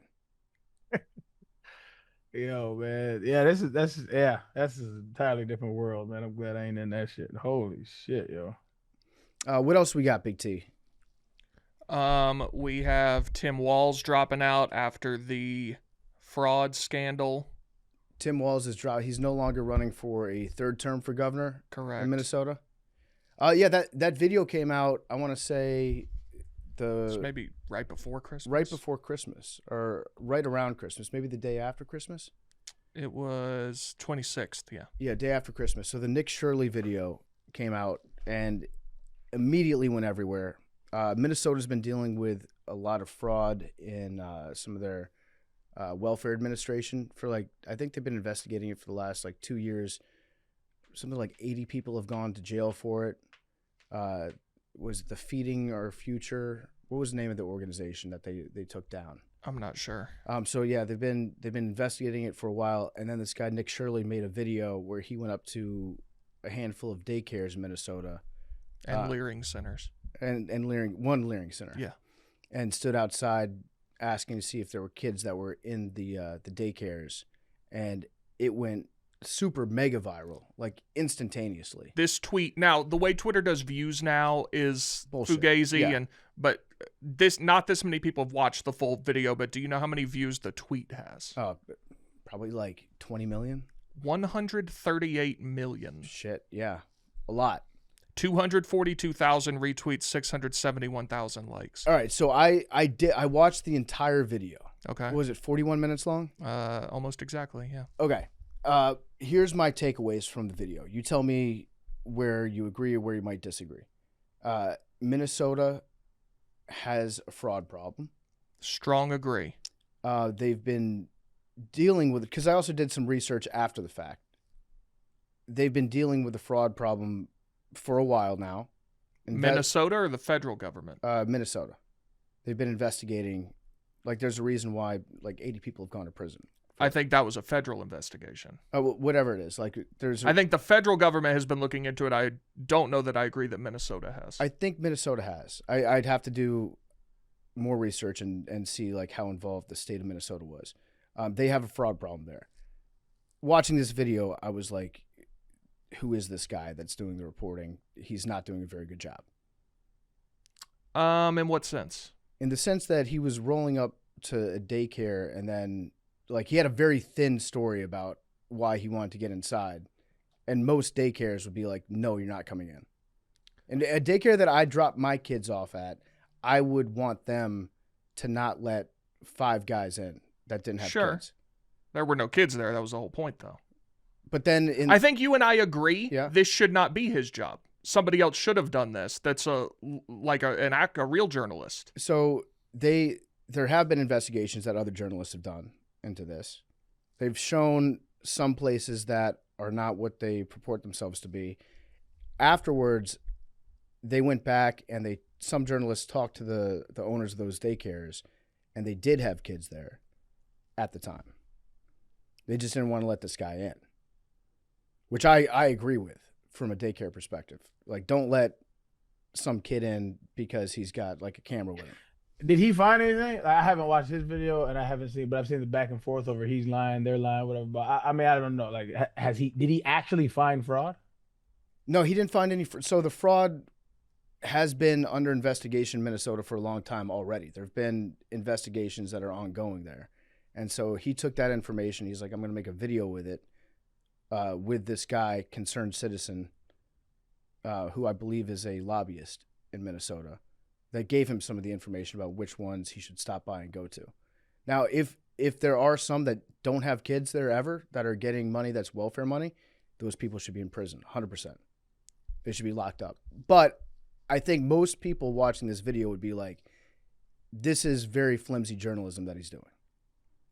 Well, yeah, I wouldn't even necessarily call it journalism, but I think it speaks to something that, like, he's the first guy to do it. But he's not. There've been investigative reports done by lots of journalists in Minnesota. I guess I would ask, so we know for a fact that we've been told there's at least $9 billion in welfare fraud in Minnesota. We don't know that for a fact.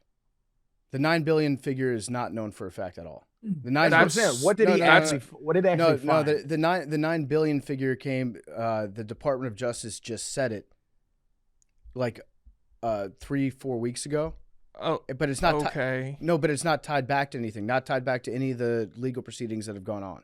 Like, there are lots of legal proceedings that have happened in Minnesota where they've investigated the fraud and they put people on trial. The federal prosecutors allege there is at least $9 billion in fraud in Minnesota.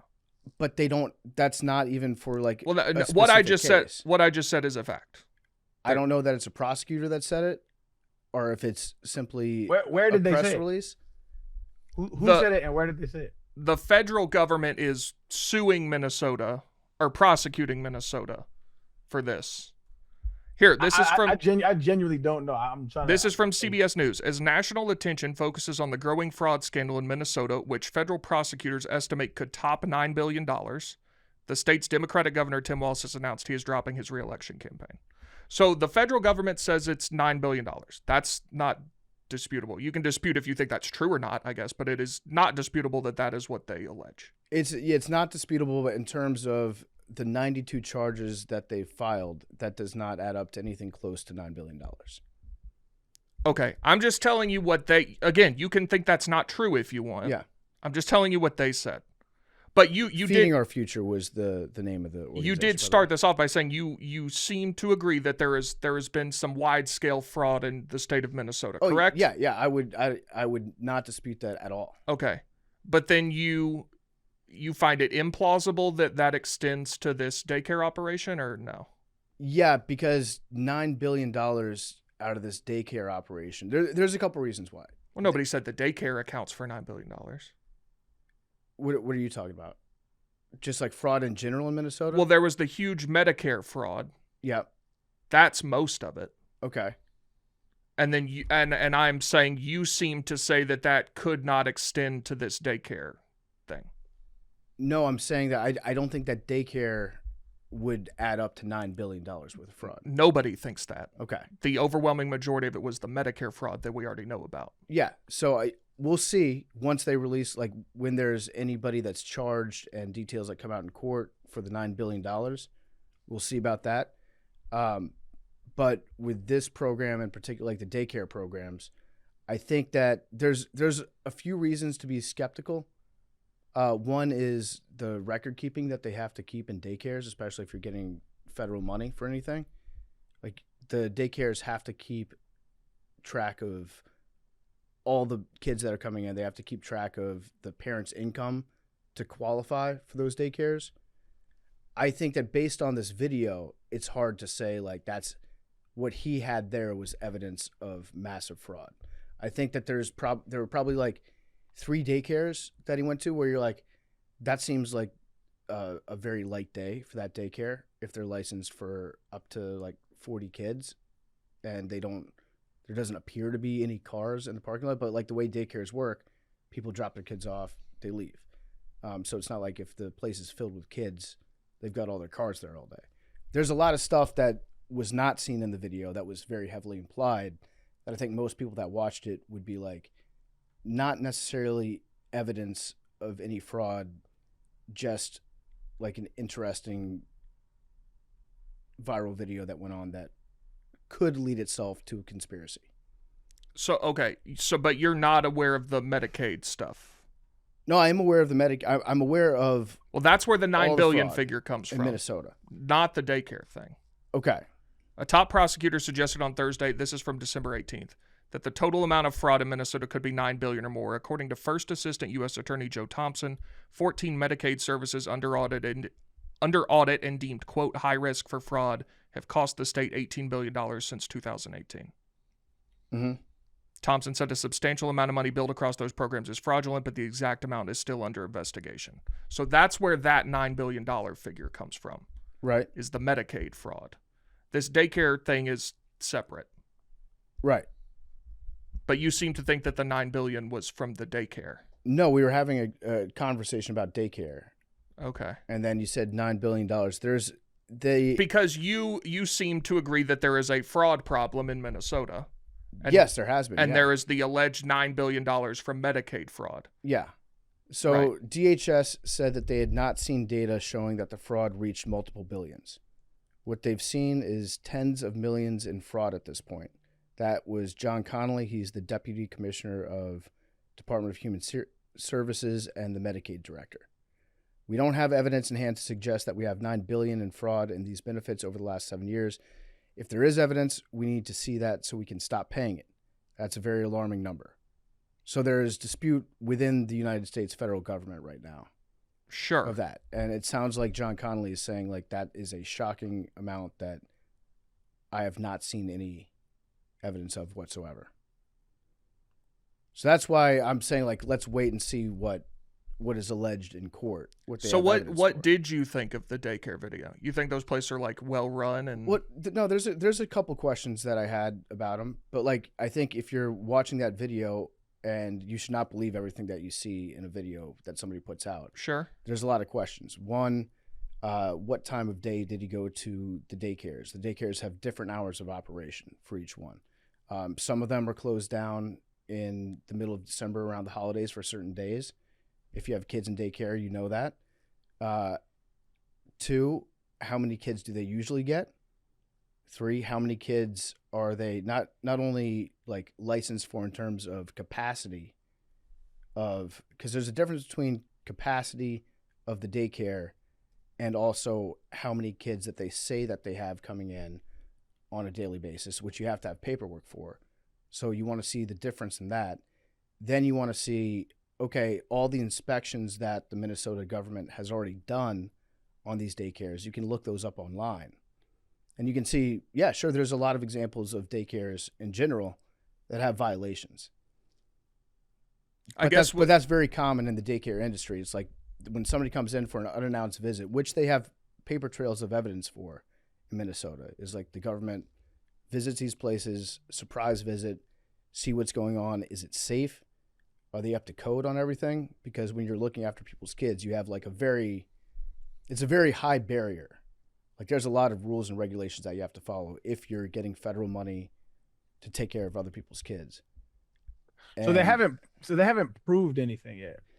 So not in the daycare, no. No, and none of this. They have what they call in their audits like patterns. There's patterns of extrapolated things that have been sampled cases. So not a complete audit has been done. So this is why there's been no direct evidence linking this. This is just what, like, I'm looking for the evidence. This is why, like, the viral video to me is kind of funny, because he doesn't prove anything, right? Like there's nothing he actually proves, which to me is nefarious for other reasons. But if there's fraud, get him up out of here, right? But there has been no like direct evidence. There's just been like, okay, this is all. So I guess they're building the case. Yeah, I think they said it was high risk. That's why I think it's bullshit. Not because they're investigating fraud. If there's fraud, like I said, there's fraud, get them up out of here. But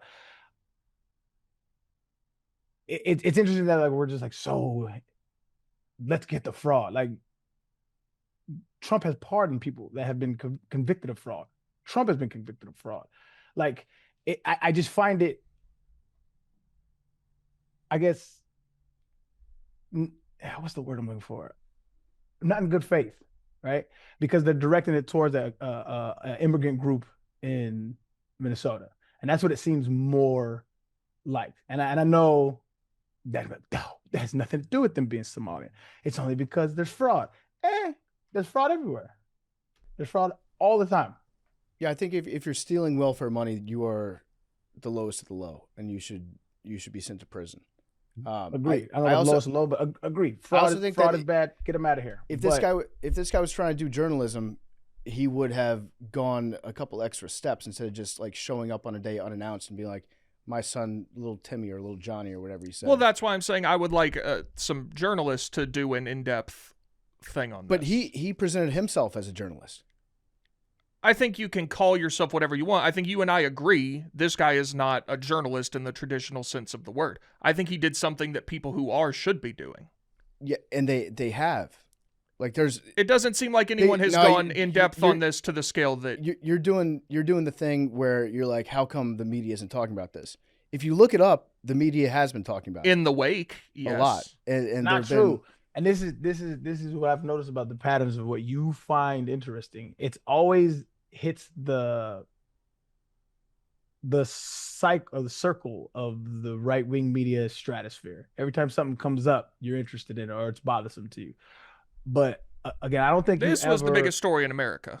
I don't think you actually care about fraud, though. I don't think you care about fraud. If you care about fraud, like you would see the massive fraud that goes on in our government. I think the government as a whole is a fraudulent institution. I mean, I just don't see you ever bringing it up from that side. I just don't see it. Like Trump has been convicted of fraud. He's pardoned people that have been convicted of fraud. Like I said, I mean, so is Biden. Whoever, but I don't know how many times I don't give a fuck about Biden. Whoever and whatever is being convicted of fraud, get them up out of here. I just find this not. I agree with you. I don't think you do. But if you do, that's what's up. But I do. I got good faith to me. It doesn't. There were just, when I watched it, and I watched. That's the reason I don't. That is my whole view on the taxes we pay in this country. A large percentage of it is either actually or in some sense fraudulent. Like Lord knows what half of our money goes to. You said Biden got convicted of fraud? No, I said he pardoned all of his family members who were. Who got convicted of fraud? Well, Hunter would have. / did he? What fraud? His whole Ukrainian deal. I don't think it was fraud. I don't. I shouldn't. I don't know what the exact charges were. I don't think it was fraud. I think that when I watched this, I wanted to watch the entire thing because everybody was posting about it and talking about it. I want to see exactly what was going on. I was surprised after watching the whole video that people were just like taking this at face value as journalism because of all the stuff that wasn't on there. And listen, if he went to like 12 daycares and managed to find out that there were 0 kids and they were claiming there were kids there, that is a big story. He did none of that, though. Like, he did absolutely none of it. He didn't get into any of the places. He didn't see anything from the outside. Some people were like, please leave. And then he was like, isn't that suspicious that they're asking me to leave? I don't think that's suspicious at all. So you think it is all a coincidence? I didn't say all a coincidence. I said that fraud is a problem, and it's been a problem in Minnesota. Some of those, there might be like some of the examples that he went to that are over-reporting kids that go there. It should be investigated. What I don't think is first of all, it was also a little suspicious that everybody started posting this video out of nowhere. Like straight to the top of like Elon Musk and all those guys.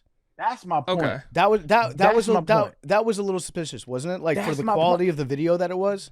Okay, that's fine. This is how this shit works, and I don't think it's on accident. Call me conspiracy theorist, but I feel like this is a very well-funded, oiled machine that happens on the right that doesn't happen on the left. And I say that because I think the right is extremely well organized. I do.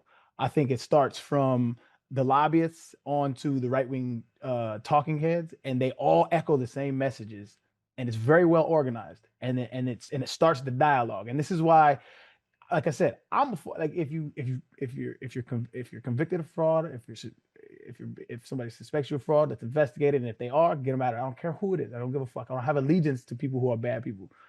But what I find nefarious is it's directed to this group, this immigrant group in Minnesota that people all have been. I've heard about Somalians in Minnesota for a while, and how I hear it from the right wing echo chambers about how Somalians are ruining the culture and yada woo. I've heard that before. So when I hear the story that there's fraud, there's Somalian fraud, like that shit, my antennas raised up. Like, okay, how did this originate?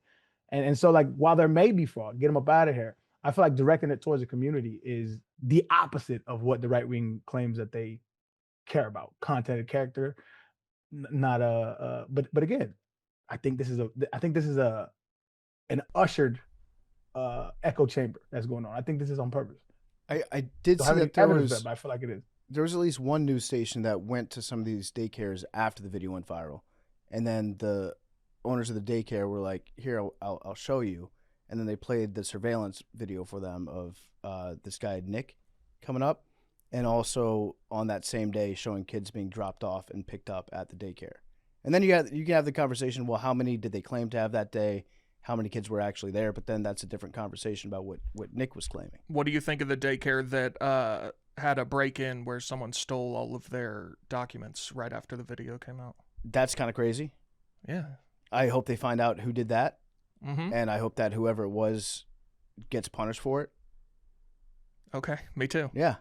I mean, that could go one of two ways. That could be they're covering their own tracks because they know that they're about to get fucked, and the jig is up. It could also be somebody that is pissed off at the daycare because the video went so mega viral. I guess I would just ask, did those places seem to, let's say they're all 1,000% legitimate. Mm-hmm. Did those places seem like places that should be getting 7 figures each in like funding? Well, let's see. Like the Leering Center? Okay, so the Leering... Let's say the Leering Center is 1,000% legit. Kids Yeah. go there every day. Yeah. And that's getting $1 million of taxpayer money. Mm-hmm. That feels like a mistake, even if it's legitimate. What would the expense breakdown be? Let's say the Leering Center, in this case, had 50 kids Okay. that they took care of. what would the expenses be for that type of daycare? I You have no probably idea. have to get, if you got 50 kids, you'd probably need like at least, what, 9, 10 people working there whenever there are kids there. Okay. So you probably have, if they're not all full-time, maybe you have like That feels like a lot, but okay. 5 to 1 for like little kids. I don't know what the right like staff ratio Either way. is. But we can say like around 10-ish people, maybe a little bit less. So you're gonna have some people that are part-time, a couple people that are full-time. You have the facilities that you have to pay for, including like all the bills. You've got the learning materials. You've got the food. You've got some sort of medical training or medical people that have to be either on call or nearby. You've got regulations that you have to keep up to in terms of keeping your building up to code on things. So if it's $1 million, that doesn't seem like it's astronomical to keep that place afloat for a year. I guess I would just say, and maybe this makes me is a left-wing position. If the government is already giving these individual places 7 figures in funding, then that should just be, you shouldn't have to pay for it. You're already paying for it. Yeah, no, I think that they're daycares for low-income families. You have to. That's what I'm saying. You have to qualify for these type. That's why I want to see more that comes out, because if Nick is right and these places are completely fraudulent, that means that they have to have stacks and stacks of fraudulent paperwork claiming kids from families that are showing proof of income to qualify for these places that are all fraudulent, top to bottom. And that also means that every state regulator that was in charge of overseeing these things knew about it and turned a blind eye to it. And so now we're talking about like a much, much bigger fraud than we had expected.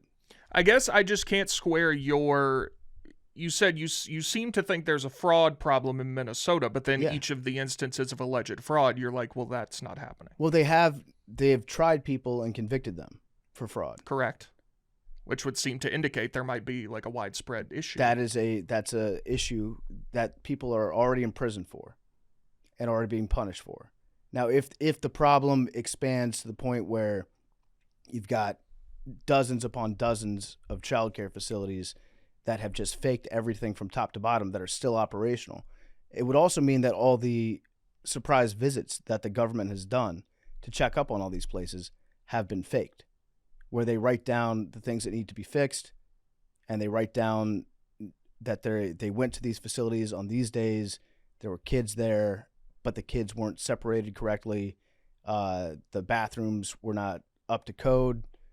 All those notes were entirely fake. So now you've got state regulators that are also willing participants in this fraud. So that's a much, much bigger fraud that would have to be happening. That's what I'm saying. Like, if you see this video, it should like pique your interest, but there should be a lot of questions that you would ask about the way that he did. I wouldn't even call it an investigation. It's like he went up outside of a daycare and he's like, "Where are the kids?" And they're like, "I don't know who you are." And they were scared.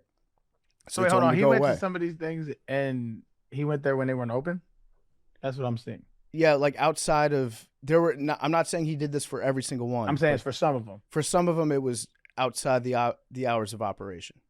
See, I don't know, man. Like I said, I ain't seen the video, but I'm like, if that's true, and it seems to be,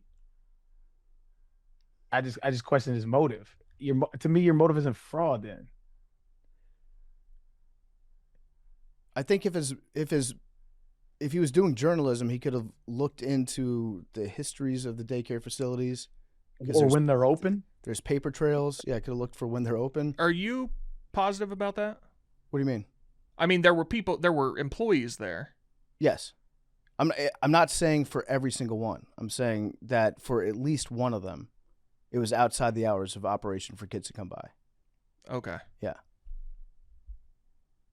But why not present that to be the case in the documentary rather than make it look like, oh, there's nobody here? Well, because he was just a guy with a camera that was going up to these facilities and trying to make a video for YouTube, and he's not a journalist, and so he obviously had a point of that's- view that he was trying to get across. That's why I'm like I don't the motive to me. If your motive is truth, be transparent. He was not transparent. I don't know. I'm not gonna watch this. I don't give a fuck. But I could just see Yeah, I think it's his motive, unraveling, and I haven't even really dug into it. his motive was outrage. And to be Yes. fair, if like there's this massive fraud going on a scale that none of us had thought, you should be outraged by it, because you're taking money from our tax dollars that are supposed to go towards like most vulnerable people in our communities, and you're stealing from them. And that should be outrageous. I guess my final question to you would be, you and I both agree Nick Shirley is not a journalist. Take whoever your favorite journalist is, I don't know, whoever you think is the best in the business, and say they do a full-scale, widespread investigation on the daycare thing. Florio. Okay. Okay. Do you think they would uncover fraud or not? I think, I think if you do that for any business at a large scale, you will find fraud. I think anything that dabbles in government contracts, you will find evidence of fraud. Yes. Okay. Yeah. There is always going to be an unquantifiable what, I can't say the word. Unquantifiable amount of fraud that happens, and you have to do your best to regulate it and to try to get that out of there. But I don't think that it's like here's what I don't think. I don't think that the problem is I don't think that people are being served correctly if the solution to this video, without any like follow-up investigations, is to withhold all child care funds. Okay, I don't think anyone is suggesting that. Was that what the government did? I think they're doing in the while they do the investigation, they're holding something. I don't know if it's the full amount or. They froze. Also, I think that's the federal government, not the Minnesota state government. Right. So the federal government is freezing child care funds to all states now. But a lot of was that all federal funded, or there was Minnesota funding as well? I don't know how much money Minnesota was getting, like these daycare centers were getting from the state of Minnesota as opposed to federal money. I don't either. But I would imagine it's not all federal. They were probably So getting there some is- state money, yeah?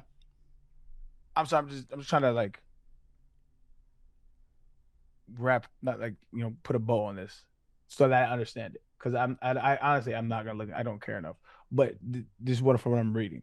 There is fraud in Minnesota, but the video conflated the fraud with real cases to a lot of these daycare cases, and he never linked that. Correct or incorrect? That's what I'm saying. What do you mean never linked it? He never linked any fraud with the daycare, with the daycares he was alleging. Yeah, I don't think he like had a smoking gun at all. Got you. The ones that he went to, managers provided security footage showing that people were dropped off the same day, and then one had like an outside operating hours outside of it. That's what I've seen, yeah. Okay.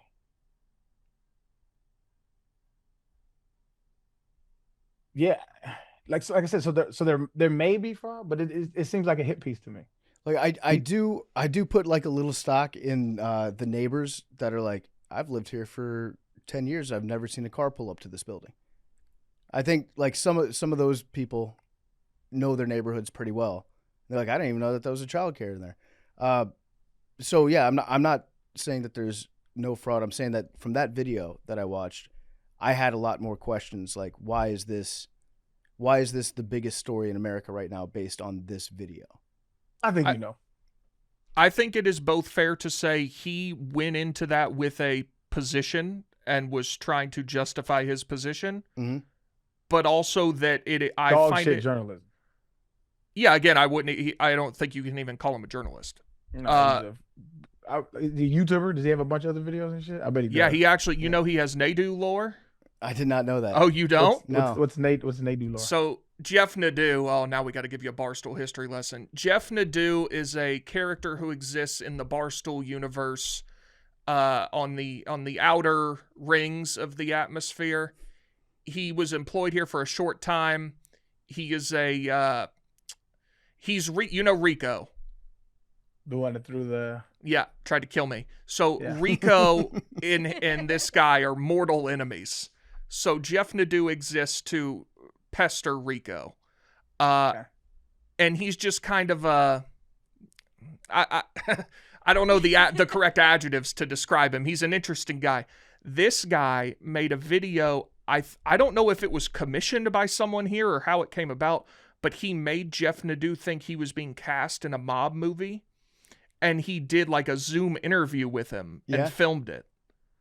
And it was like a fake interview for this movie that didn't exist. And he got Nadeau to think he was being cast in a movie. That's kind of crazy. Yeah. I had no idea. Yeah, he's not a journalist. He's a content creator. No, but he's not a journalist. You're right, but he is known as a journalist. People think that he's a journalist, which is part of the problem. I think you can call him a vigilante journalist if you want to do that. He went to Ukraine back in 2024, and he was like, "I went to Ukraine. There's actually no war." And then people were like, "Dude, why did you do that?" He's like, "It was satire." What? Yeah. He went to wait, hold on. He went to Ukraine and was like, "I'm on the front lines of this alleged war. It seems pretty peaceful here. Look, there's a lot of nice cars around Kyiv. I don't know what this money is or where it's going, but it's not going to any war that I can see." Was there like a conspiracy theory going around that there was no war?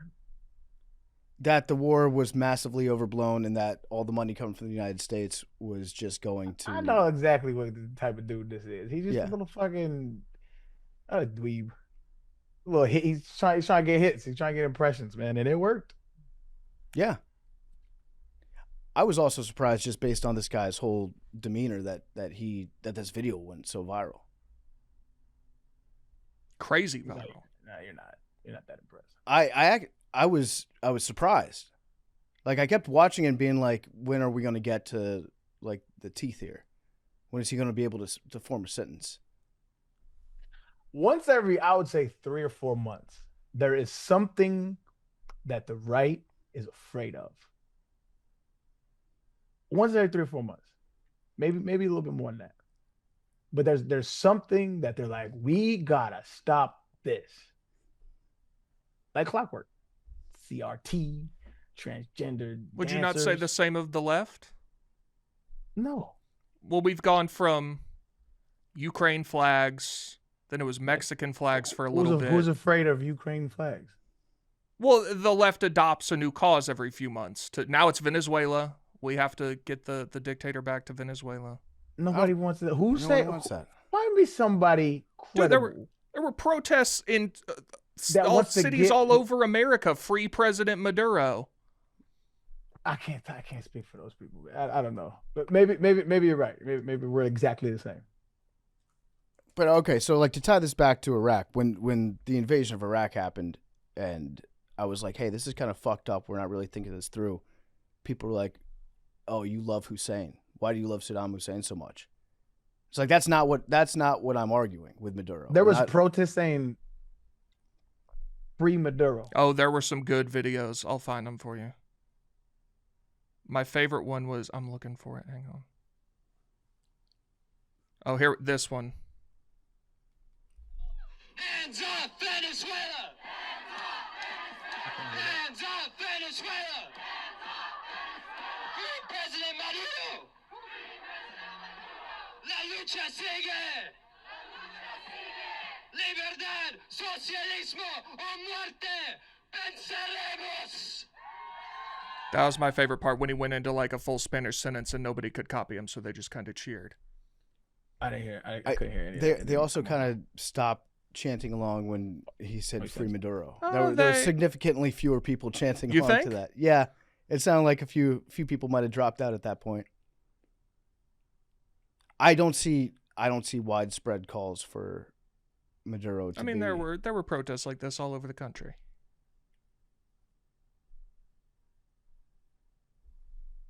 I have not seen many of those protests. Well, I know you're a big time it's not happening guy. You never quite get to it's happening and it's good. You always just stay at it's not happening. No, I think that the amount of people that want Maduro to like that are pro Maduro in this country is very, very, very small.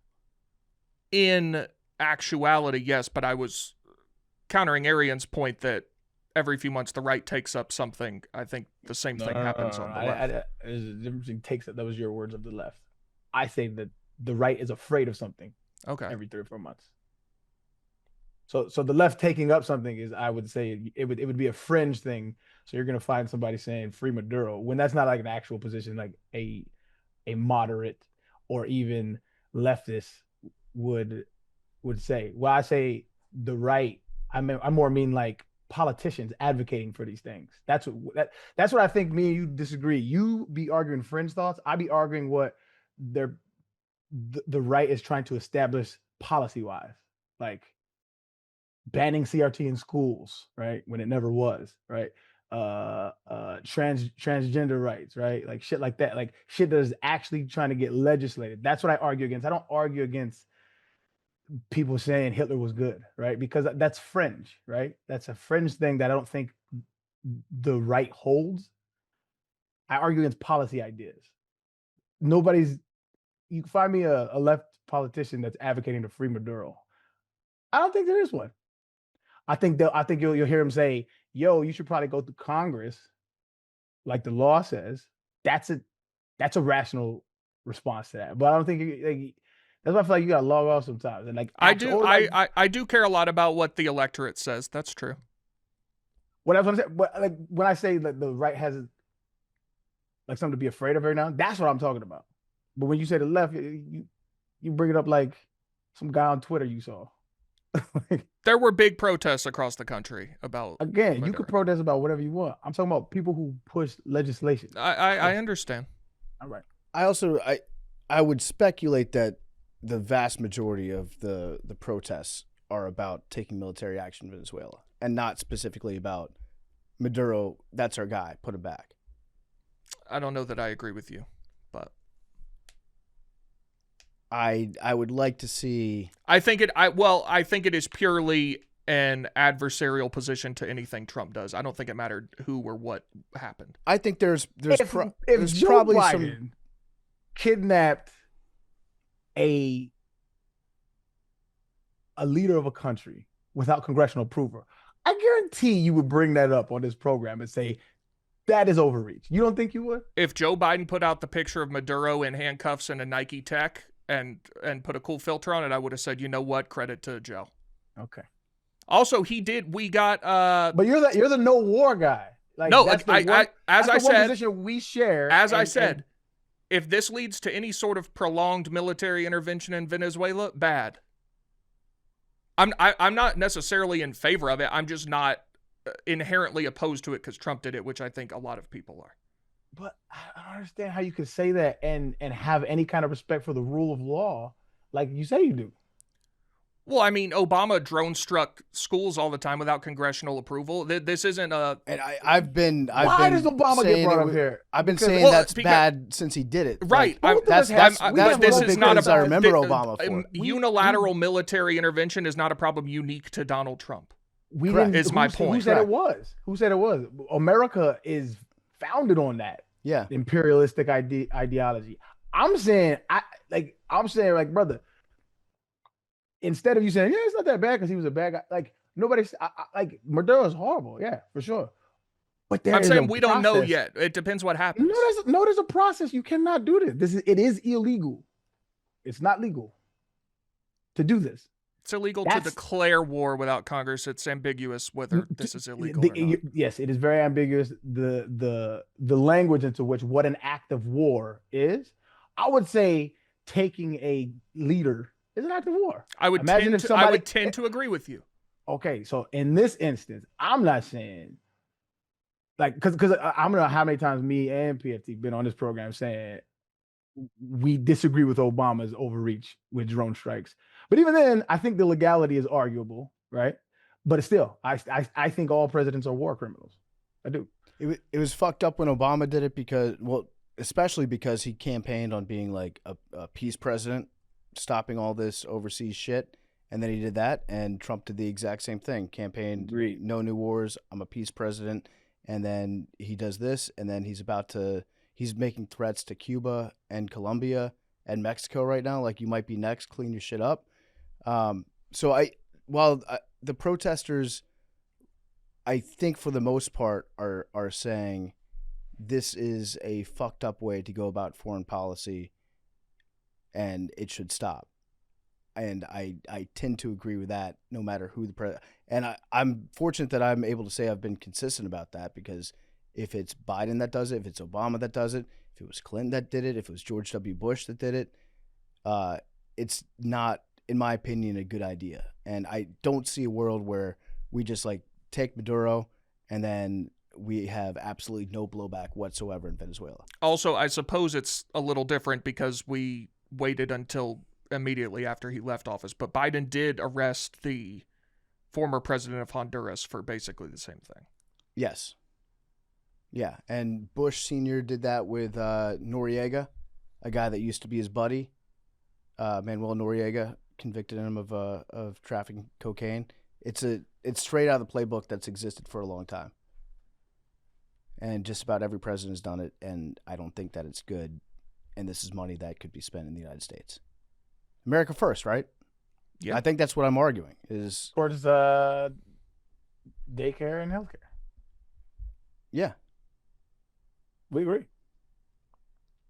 All right. Good talk. Anything else? Well, A there's song came across my. Oh, sorry. Go ahead. No, you go. A song came across my feed that I just want everybody to tap back into and cleanse yourself from all this madness.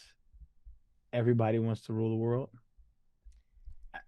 I mean, if That you has say also that's come across my desk recently. if you say that's a top 5 song of all time, you're not gonna get an argument from me. That song is magical. It makes me feel so good on the inside, and I feel like if that was the last song I heard before I died, I'd be happy. I'd be okay with that. You go to Disney World often. Have you ridden the Guardians of the Galaxy ride? I have not. Oh, dude, so it's a sick roller coaster, and there's like 6 or 7 songs that play while you're riding it, and it's like a different one each time. And the time I rode it, it was that song. It's awesome. I can't believe you haven't been on that. It's a sick roller coaster. There's a lot to do over there, man. You gotta, you know what I'm saying? You gotta plan it out. Cause what I usually do is I get one of those tour guides who know how to get in and out with the times and good stuff though. Yeah, you got to ride Guardians of the Galaxy and hope you get that song. Arian, Yes. that song is having a bit of an uptick because it is a needle drop in Marty Supreme. Can we talk about Marty Supreme? I saw Marty Supreme. Time out. You just said 2 words. Needle dropped. Marty Supreme. Know what all those words mean when you say them together? Blue. Do you know the movie Marty Supreme? Mm-mm. It's a movie that is making. It came out on Christmas, but it's a big contender for awards this season, and it has Timothée Chalamet in it. Have you seen Marty Supreme? I've not seen it, but I plan on seeing it. I saw All right, it. so we'll do a spoiler-free. Did you see it, Big T? Yeah. That shot. And I have speaking of thoughts. which, put a pin in this. I'm gonna let y'all cook. I gotta give y'all my Avatar 3 review. Okay. Oh, I meant to ask you about that. Yeah. But go ahead, cook. Go ahead. I'm sorry. We'll do Marty- Avatar real quick. You sure? It's not gonna be real quick. Okay. So this Marty Supreme that Jeff Lowe and can we call Jeff Lowe? Let me see if we can get Jeff Lowe on. Jeff Lowe and everybody else is talking like this is the greatest movie that's ever graced the big Cinema. screen. Yeah. 94% Rotten Tomatoes. It's a fine movie that I would never watch again. It made me very nervous. I don't want to watch it again. Did you like Uncut Gems? I hated it. Oh, you're talking about like the anxiety that some people got from it? I don't even necessarily mean that, but it's the exact same movie as Yes. Uncut Gems, Is just it like Safdie brothers? yeah. It's Okay. Josh Safdie directed. And when I say exact, I mean every single plot is exactly the same, which is fine. They found a formula. just instead of diamonds, it's ping pong. Okay. Yeah, and it's just not as good as Uncut Gems. Okay. And it's fine. It's a fine movie. See, I hated Uncut Gems, and I really liked Marty Supreme. So there's a flip flop there. But I also am a very big fan of Timothée Chalamet. So. I'm seeing if Jeff Lowe can hop on, because does anyone watch Stranger Things? I didn't watch the last season yet. No, Oh, I stopped after season 3. I got to talk about that too. I've heard not great things though. It's the worst thing I've ever watched. That's a stretch. Really? That's a stretch. I heard it's a big downgrade. It's really bad. I like the first season. First season was incredible. Yeah. Second season, not that good. Third season, awesome. Yeah, Fourth season, pretty good. I liked it. I liked what I saw. It was cool. I binge watched it with my kids. They loved it. Yeah, the last one, it was just, there's actually a huge, it sucked so bad. Here's how bad it was, PFT. There's a huge theory on the internet right now that the whole last season is actually a meta, like it was bad because there's stuff missing, and the audience is actually a character in the show that's under the spell of the villain, and a real last season is coming out later. This sounds like some Taylor Swift shit. Yes. I was just gonna say.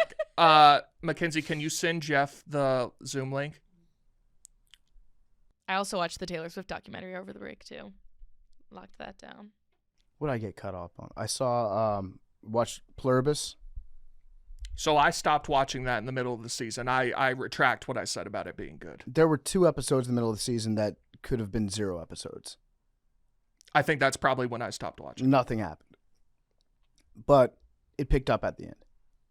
Last 2 episodes were good. So you liked it? Yeah, I powered through. Because I've heard from people who finished it that didn't like it. I liked the last 2 episodes, but yeah, there were a couple in there that are very, very skippable. I saw this. Listen, as a podcast, we've been trying to get Tom DeLonge on for a while from Blink-182.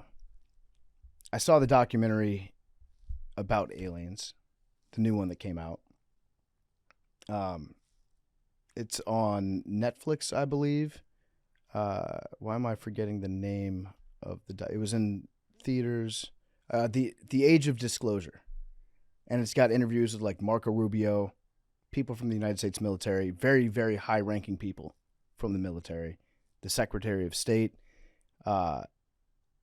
It raises a lot of questions about the aliens. The aliens are here. I need to talk to Tom because there are some people from his organization that were in that documentary. Tom, I DM'd you on Instagram. I don't do that. I don't cold DM people that I don't have relationships with that much anymore. That's how this podcast started. You DM me, said you want to start a podcast. I said, sure, man. That is true. I said anymore though. Okay, you're true. My fault. Yeah. But Tom, come on, Macrodosing. Discuss. We have much to discuss about the aliens. Thank you, Tom. I've said my piece. While we wait on Jeff Lowe, why don't you do Avatar? Okay. I haven't seen it. You haven't seen it? Not yet, no. But you can say whatever you want. I'm not on pins and needles. Matt and Maddie, I need y'all to... I am spoiling. If you don't want to know what happens, don't listen from here until whenever the next timestamp is. If it matters to you. Right? I don't want to hear you spoil it. I'm telling you. Yes, make it a chapter. Arian's spoiling Avatar. Fast forward if you don't want to hear it. That's the name of the chapter. I've been a fan of this series since 2009. I don't like where this is going. It's one of my... I used to fall asleep to the first one because it was so calming. The world immersion was just so unique, in my opinion, and how they built the world. And I never thought the story was well written. I never thought the story was groundbreaking or even unique, right? But I thought it was good enough to complement the amazing visuals and the world building that they did. James Cameron did an amazing job building that world. They built an entire language that they really speak and they stay true to. I'm giving Django is getting trained, right? And one of the commands I'm giving him is a Navi command, right? When they say my way, that means calm yourself, calm down, my way. So when I want him to lay down, I'm gonna say my way. My daughter's idea. I was like, cool. I say all that to say they spent all this time, energy, and resources in building the world, making sure the graphics are amazing, in which they are. They still are. and the writing is dog shit. And in the third movie, it's just glaring. Jeff, welcome to the program. I'm spoiling Avatar, so if you haven't seen it, earmuffs. You're a huge fan. If I am in the middle of I'm in the middle of explaining why they lost me. Now, this is why. Because you have a great opportunity. So one thing that I loved about like Star Trek, right? Star Trek was amazing because of the storylines mirrored what was going on in society, right? You have a very real opportunity. So there was in the original series, there was this one called where they meet with the people called the Loki people, where they were half black and half white, right? Like literally they split down the face, half black and half white. Now people I don't remember exactly which side it was, but like people that had white on the left side of their face didn't like people that had white on the right side of their face, which is like a ridiculous notion to somebody meeting that being, because it's like, you guys look the same, you're made of the same stuff. Like, why are you arguing? It was an obvious depiction of what was going on in society at the time. It was like in the 60s, 70s, which was racism, right? In America, black and white.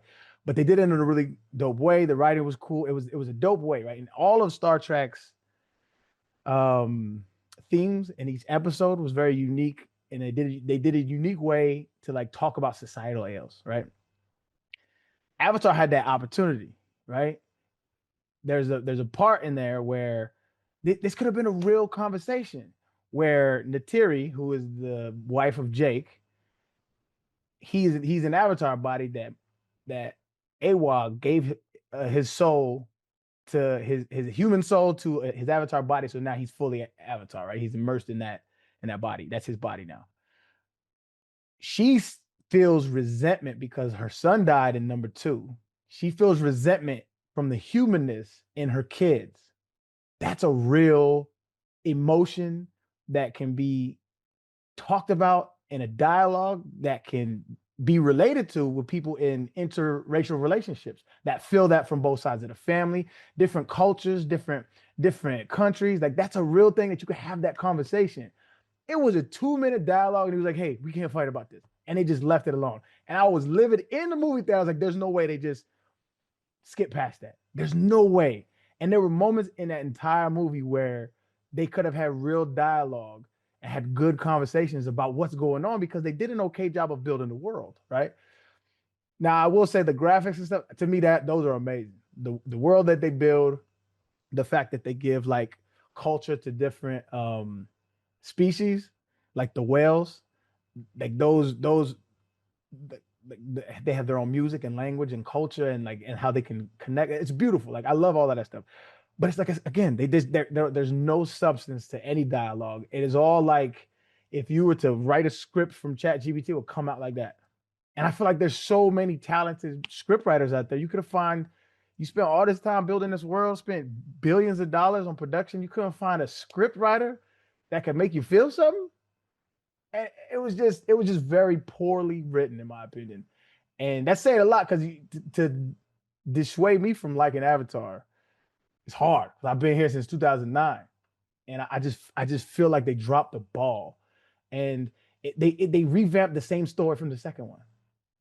Bad guy miraculously reappears. He's trying to find Jake.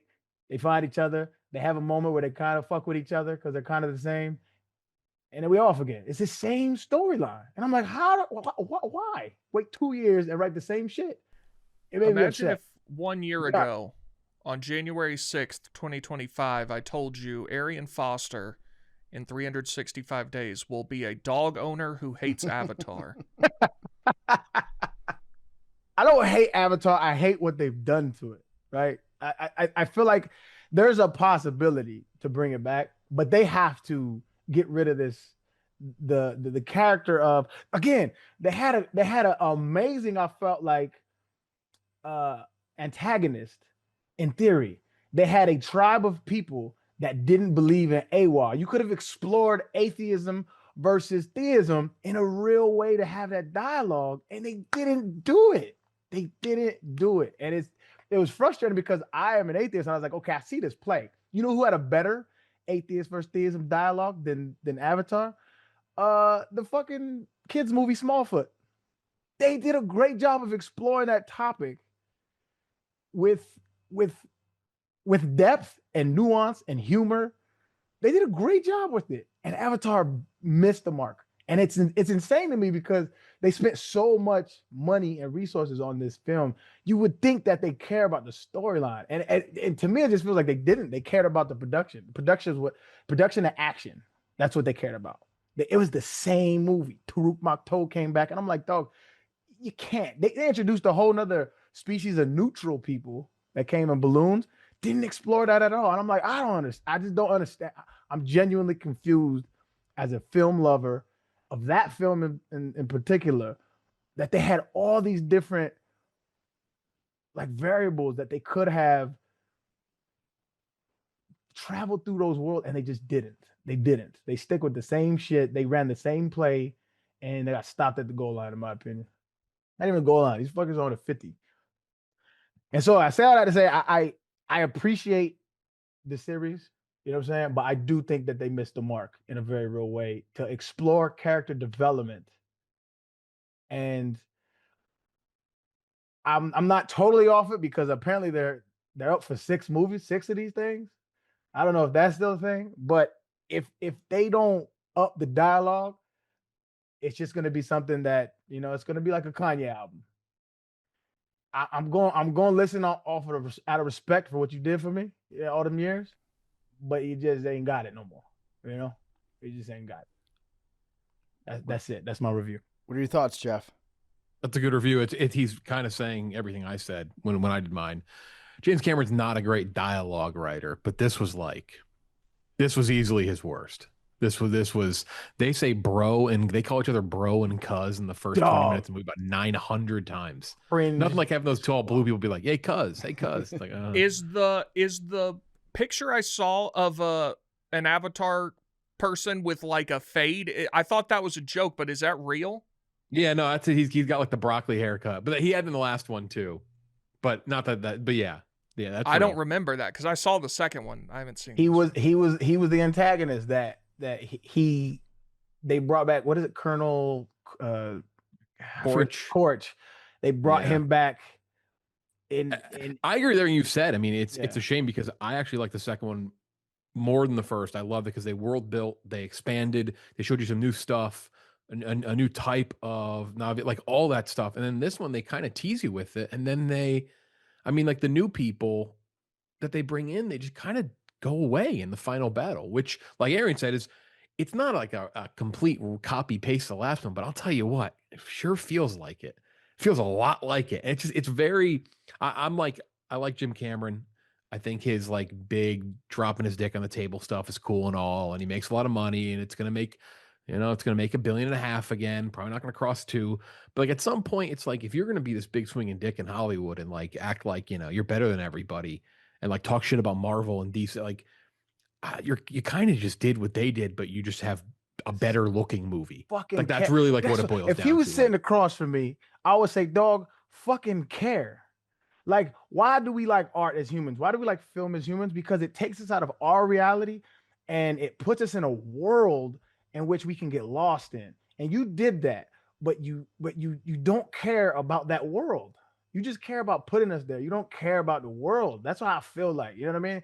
And as he likes the experience that you're going on this visual experience. And my thing is this, I've had people like, and I just said it, like he's never been a great dialogue guy, but like, I don't know, at the same time, like he also has made movies with some balls too, like in Terminator movies, the Alien movie, like he's in movies that have like you're like, oh shit, like that movie that's doing something. Where even like the last one I felt that way, but this one I had a good time with it, but it was a huge step down from the last one. I thought it was huge.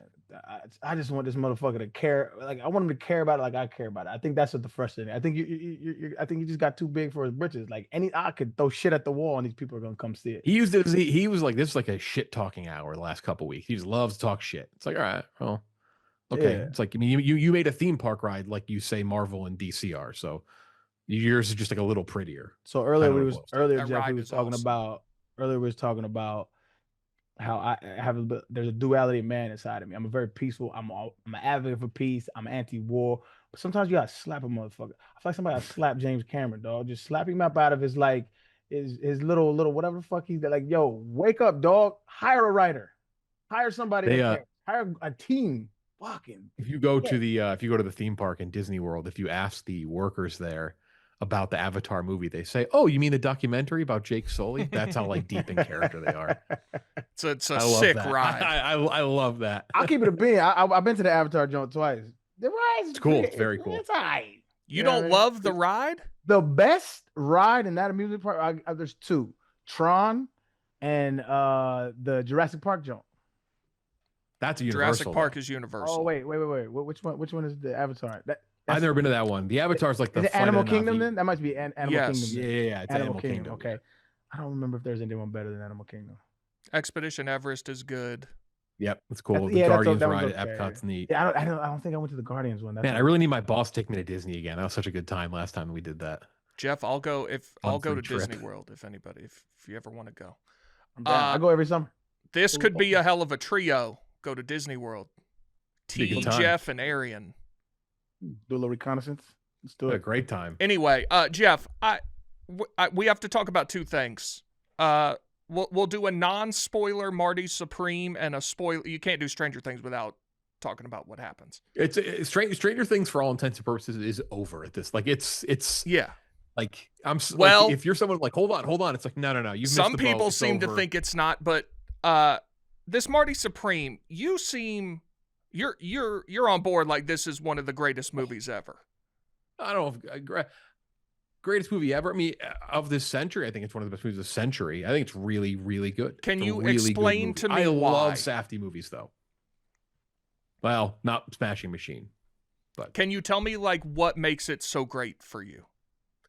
one, there's an energy, and this is clearly a Josh Safdie thing because they split up for their movies this year, and Benny made Smash Machine, which was a dud. But there's an energy with the way Josh Safdie writes a movie and takes a protagonist who is unlikable, who you probably shouldn't want to root for, but yet you find yourself rooting for him. He did that with Good Time. They did that with Uncut Gems. And they did it again with this one. It's snappy, quick, like dialogue, all the characters, like everything is so rich in the environment of what he creates, which is New York. All three have been New York.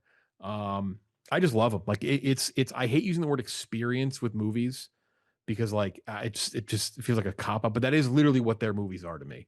Like they enrich you in their worlds, and they take you on a ride that never stops, start to finish, and makes you root for characters you don't want to root for, subvert expectation. I just love that. Like I just think it's a unique. Now they've done it 3 times. I'm curious if you can do something else. If you can do something else outside this formula. And then Chalamet was awesome. Chalamet was just awesome. So is Mr. Wonderful Kevin O'Leary. Shout out Kevin O'Leary. He actually, yeah, I was shocked when I saw him. It was a fine movie to me that I don't think I would ever watch again. I loved it even more the second time. Like it just rips. It's just like, man, you have this. It's just this guy who, and like this one's a little more relatable to me than Uncut Gems because Uncut Gems he's a little more on like the scummy side where you're like this guy's a real piece of shit, and Marty is to an extent as well. But like there is that endless desire to just want that success of that one thing you want and like kind of stepping over and on things to get there, kind of facing the adversity. I just loved it. I don't know. It's one of those ones that like I get not loving Safdie movies, but for me it's like it's so aggressively my shit and right up my alley. And this is maybe my age starting to get to me as well. I can't do 2.5-hour films anymore. We got to cut that down. I agree. The dog thing did not need to be in that movie. We could it was a big part of him needing the money. We could cut the whole dog. Get rid of the whole dog thing. He was trying to use it to get some money too. Because not every quest or plot thread needs to be successfully achieved, but it was a big part of him trying to get the money to advance and further on and go to Japan and all that. Yeah, I guess I just story got to be. That movie needed to be 210. There's a lot going on. Thought it was tight. I loved it. Yeah, I didn't feel the time at all on that one. Okay, so Stranger Things. I do get not loving Safdie. Like I do. I feel the exact that, same about Uncut Gems. Like it was a fine movie that I enjoyed watching once, and I don't think I'd ever watch it again. Yeah, I think if you're someone who didn't love Gems, you're not going to love Marty Supreme, and it's the exact opposite side too. If you love Gems, you're like Marty Supreme. And same Agreed. thing I'd say with Good Time as well, which less people have seen. So I seem to be the only person in here that's seen the end of Stranger Things, but I just have to talk to somebody about it because it drove me insane. Did you like or not like it? I thought they landed the plane. Like would be like me stretching it. Like I thought it was a nice ending. Okay, I agree, but like that shouldn't have been put aside what happened because like I don't know what I wanted to happen. It was just like the logistics of like this villain that can put his hand out and just kill a dozen U.S. Army soldiers, but then a fat 11-year-old like overpowers him to get, and it's just like it was just. You want to talk about world building? You talk about James Cameron. The Duffer Brothers are very good at character building and world building, but someone needs to be able. They need to have someone in the room to be like, enough, no more characters. No Yes. more like you don't. I didn't know what was You have happening. too many. Like, and they're just zipping you back and forth. This one guy is 4 dudes, and now there's all these other. I forgot all the characters on the show. Then you obviously have the coming out scene, which I've just come to expect. That's whatever to the whole town. Many of whom these people he hasn't talked to in years. And then so they get to the final episode. And Those previous 3 before the were completely unnecessary. By the way, they should have been 1 episode, not 3. Oh, nothing happened. Yeah, I agree completely with you on that. It was a misstep. So now we have finally infiltrated this third other world that we didn't know about until just now, and there's the Mind Flayer, this thing that's been it can destroy the world, and all of a sudden it's just you can actually just go right into it, and it looks like fucking Shark Boy and Lava Girl from 2003 on this Mars-like planet, and you can actually just run right into the middle of it, and you're completely fine, and nothing happens. And it was just, oh, by the way, Nancy Wheeler becoming like a U.S. sniper, Rambo. assassin. Yeah. It's just like, I don't know. I really didn't like it. The final battle was whatever to me. Like I enjoyed some moments of it, like the crowd pleasing moments, but it kind of looked like doo-doo a little bit as well. Like it didn't look great. I thought the epilogue thing at the end, probably a little long, was like nice though, right? Like that's as much as I'll say. It's a weird thing though, because like I don't know how much I want to congratulate them on not pulling a Lost or Game of Thrones. Like congrats, like you did land the plane and it's not complete dog shit and everybody doesn't hate you. Like that's basically what it comes down to. And I get why they did it. There's very few shows. Now I'm at a place with Stranger Things where to me it's a very entertaining fantasy monster show. That's it. Some people want it to be The Sopranos, they want it to be Game of Thrones, they want it to be this big. Now the size and reach of the show is that way, but like let's not kid ourselves that like when Game of Thrones was like clicking, it was elite. Like the Sopranos of the world, or whatever you want to bring in, Breaking Bad, like those are elite, incredible, like shows with incredibly dense writing and characters. Stranger Things is fun, and at times Stranger Things does peak into great, but like just a fun fucking show for kids, right? That like anyone can kind of like, that's what it is to me. Some people are not viewing it that way, and it's putting their brain into a pretzel. But it ended nice, and they knew they couldn't do what Lost did. They knew they couldn't do what Game of Thrones did. Those Game of Thrones guys, man, they made a show that War is like criminals. 90% great, and they're only going to forever be known for that dog shit finale. Like that's unbelievable. Not to That's me. like Michael Jordan only being known for playing for the Wizards. Like that is like kind of crazy. Not to me though. It's a little deserved. Like they ended it. It was a terrible ending, but it is kind of nuts. It's like what they're known for. I appreciate them. Yeah, their show was great. It was until the amazing, end. man. It was amazing, man. But like that, but like you Game of like there people are talking about Stranger Things, like what they're saying with Game of Thrones. They're like, Stranger Things landed the plane. At least it wasn't Game of Thrones. Like that's crazy. I guess my thing with Stranger Things is I expected there to be something other than, oh yeah, they killed the monster. It was fine. Like yeah. I expect they teased. They were like, there's a massive twist that you'll never. What was that? There was no massive twist. I would like to say, yeah, they had a couple things too where they said where they're like man, like, you know, these 3, the ending is a heartbreak. And then the last one, it's like, well, that didn't really happen. It's like that didn't. No. It's like that didn't. Don't. Yeah. I didn't expect it. I expected a very safe ending because I knew they didn't want to do what these other shows did that are known for bad finales. But I also wish we lived in a world where they could have made like a big swing and done something different. Instead, they took the easy, bloop single, get a man on base. You're happy. You're not mad. Like, I wish they would have gone for the home run. Like if in the final scene, like Will teamed up with Wagner or something and they like killed everybody, I'd be like, that's awesome. Yeah. Like that would have been something. Like they just.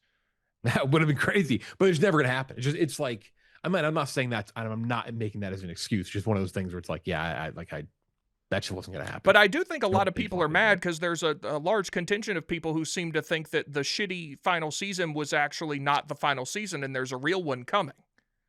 I think Netflix has a significantly different and larger, broader announcement. I don't know what it is, but I know they teased something that's coming on Wednesday. I think it has nothing to do with Stranger Things because it's very broad. It's like, it's not, I think people are reading way too much into that. Part of my take in 3D. Yeah. That's what it is. Yeah, we're doing 3D. Yep, that's a big one. I believe, aren't you dubbing all of the shows on Netflix personally? Like you're playing every role in The West Wing. Yeah. Mad Men. Like you're going to do every role. It's called PFTV, and I'm doing it in multiple languages. ASMR. Or like, too. Did you watch 30 Rock, Seinfeld Vision? Did you ever watch that? No, I didn't see that. Like that's going to be PFT Vision. You're just going to pop into shows. It'll be wonderful. Jeff, while we have you on here, can you give us a 30-second postmortem on the Kevin Stefanski era in Cleveland, and then give me like your 3 top choices for head coach? That second question is actually way harder than the first one because I honestly don't know, but I'll give them.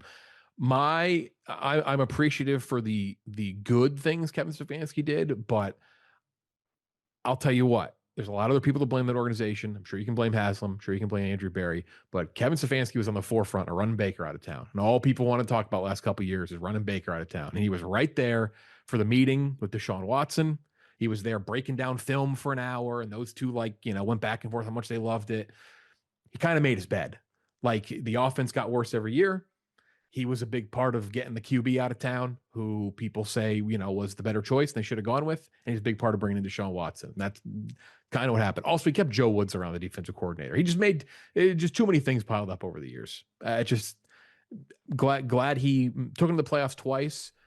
He kind of won a playoff game. Do you count this as an unbiased fan?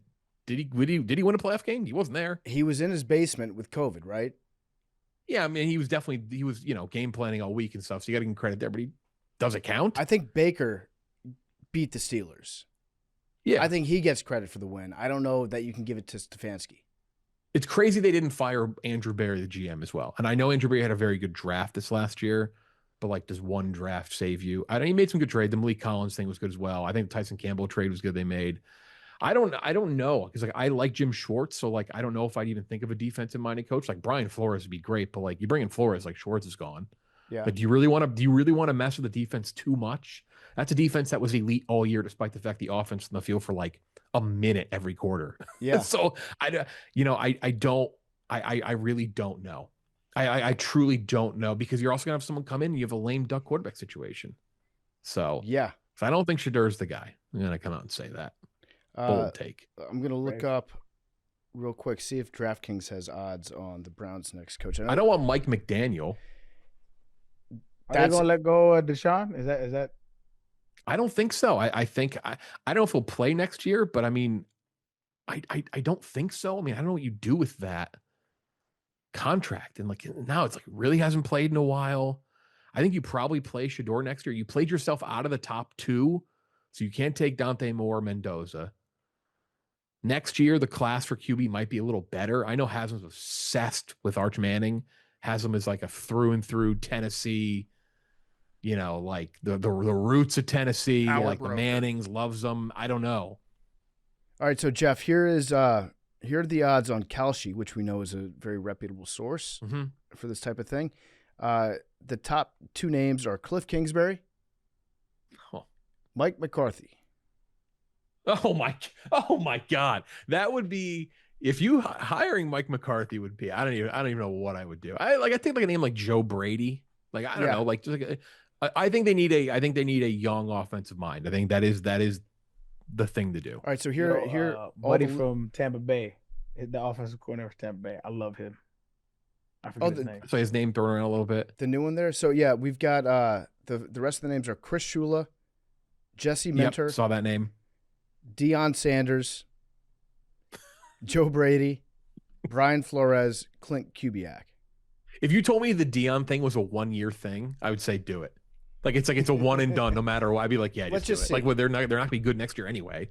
Jeff, I know you don't need any reminder, but just keep in mind the guy making this hire, well, kind of, is the same guy who was pretty instrumental in Tennessee coming off of Butch Jones deciding that Greg Schiano needed to be the next head coach. So If Jimmy Haslam ran Bucky's instead of Flying J, I'd feel so much better. Yeah. But he doesn't. No. in what sense?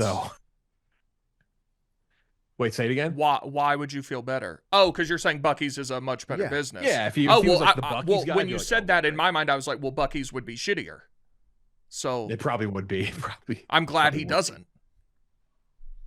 Bucky's anti-trucker, people say. Yeah. Well, It's so for the people. Pilot Flying J. Have you seen the viral trucker guy on TikTok and Instagram? Who talks about all the snacks he gets for his trip? I've not seen No. that. No. I have to say it's my favorite video. of the Send me year. that. He goes through all the different. He's like Jack Link's got to have Jack Link's. He's like Emmys, kitty for Kit Kats, Kitty. gummy bears. You got to watch it. You're gonna be you will love him. But he talks shit on Bucky's the other day. He's like they're anti-trucker. I Huh. was like, that is true. They do have big signs that say no trucks. I mean, Pilot Flying J famously was found liable for fraud because they Yeah. took like millions and millions of dollars really- from truckers. Yeah. It's really bad. Like it's very depressing rooting for the Browns. It's a bizarre. They win when you don't want them to win. They lose when you want them to win. It's a terrible combination. I like where Big T's head's at though. Greg Schiano, Cleveland Browns head coach. Oh, well, I was just saying that you should. Yeah. His prior decision making does not inspire confidence. No. The people put a stop to that. They did. One thing I'll say though, Jeff, I cannot wait if Kevin Stefanski ever gets to the point where he feels like he can be 100% honest and do like a long sit-down interview or write a book about his time in Cleveland. I would like to hear all the stuff that happened behind the scenes with the Baker, the Deshaun stuff, drafting Shador. Will you play him? Will you not play him? Shador, I definitely want to hear. I don't know what you would hear with. I talked to Che about it a little today because Che was like, "Well, you think he'd ever be a fit with Baker?" And no, like by all accounts, Baker and Stefanski was a disaster at the end. They hated each other, and Stefanski was the one who like made the call. I saw today from your guy. What's his CBS guy? His shorts were falling down. He did the Pete Prisco. Yeah. He was a big Stefanski mouthpiece today. Something about like him not wanting Deshaun. I'm like, if he didn't want Deshaun, he definitely didn't tell the organization because he was right there in Houston with them. Yeah. Right there. I mean, maybe he just didn't want to pay Deshaun what they ended up paying him. Maybe breaking down film for an hour. I would like to hear the Shador Gabriel stuff is what I'd love to hear the real story on. That would be fascinating. Yeah, and why they drafted him to begin with. I have to imagine the Browns got a call, if the Ravens got a call from Shador and his camp being like, hey, don't draft me. You have a quarterback. I imagine that the Browns probably would have had a similar message when they get Dylan Gabriel. I just hope I never see Dylan Gabriel throw a football for the Cleveland Browns ever again. I agree with that. or hurl the football to the sidelines is probably the better way to do. I agree with that.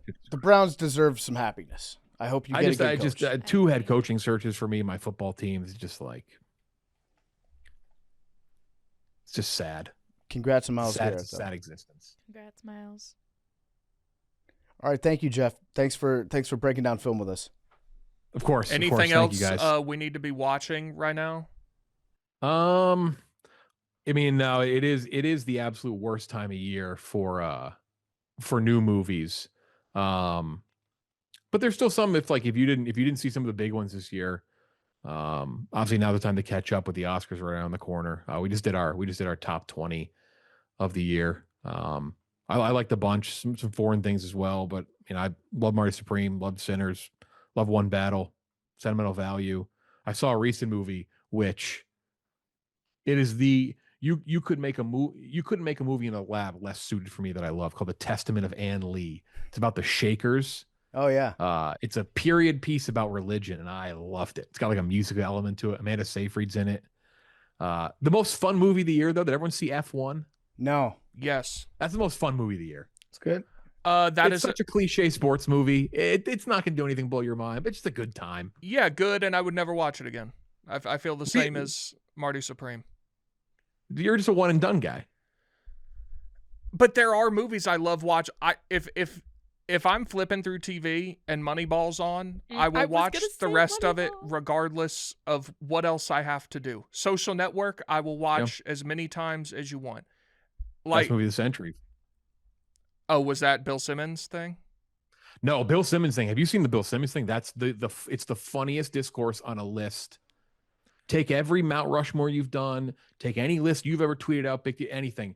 You've never seen discourse like this, because the Ringer account posted the Bill Simmons he did the 50 movies he rewatched the most from this century. That's a spreadsheet. He hits sort by most viewed. That's it. No quality, nothing. Because he's like, I watch some of these with my family. I watch some of these with my daughter. It's not about what he likes.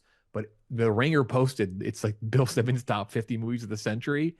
It's unbelievable, because like he has Limitless in there. People are losing their mind. And all it is him just reading like, yep, watch this more than this. Watch this more than this. That's it. It's unbelievable. Wait. We don't like Limitless? Oh, I like Limitless, but people seeing it like as number 11 for Bill Simmons' top 50 of the century, people are going crazy over it. It's a good movie. I like it. Jeff, I guess I have an announcement to make. There's no better time than right now. I'm working on a movie. You're working on a movie? Yeah. What's the movie? I have decided to start writing the movie, so I am working on the movie. Okay. Yep. Me and the Beeve are workshopping something. Oh, we used to do some writing back in the day. Getting back in. Is it the same I storyline? would love to hear more about who's this. the Beeve? Well, I can't tell you because there's a lot of there's like some national security implications to the source material that I'm working with. Oh. You've also famously had ideas stolen in the industry. So I have. I'm under NDA with the people that I'm working with to not discuss the content of the script at this time. But if you have any advice for me about cracking the knuckles, getting back into the writing game, I love that. That's great to hear. We will have to talk much more about that, as much as you're allowed to talk about. I'm very excited about the premise. The premise is, I think we're cooking with something. Yep. A movie I've never seen a movie like this before, and I would like to see this movie. I love that. Avatar 4, you're calling it. Avatar 4. Yeah. Yeah. I'll give one more movie rec before I go here, because it's on Netflix, Company Man.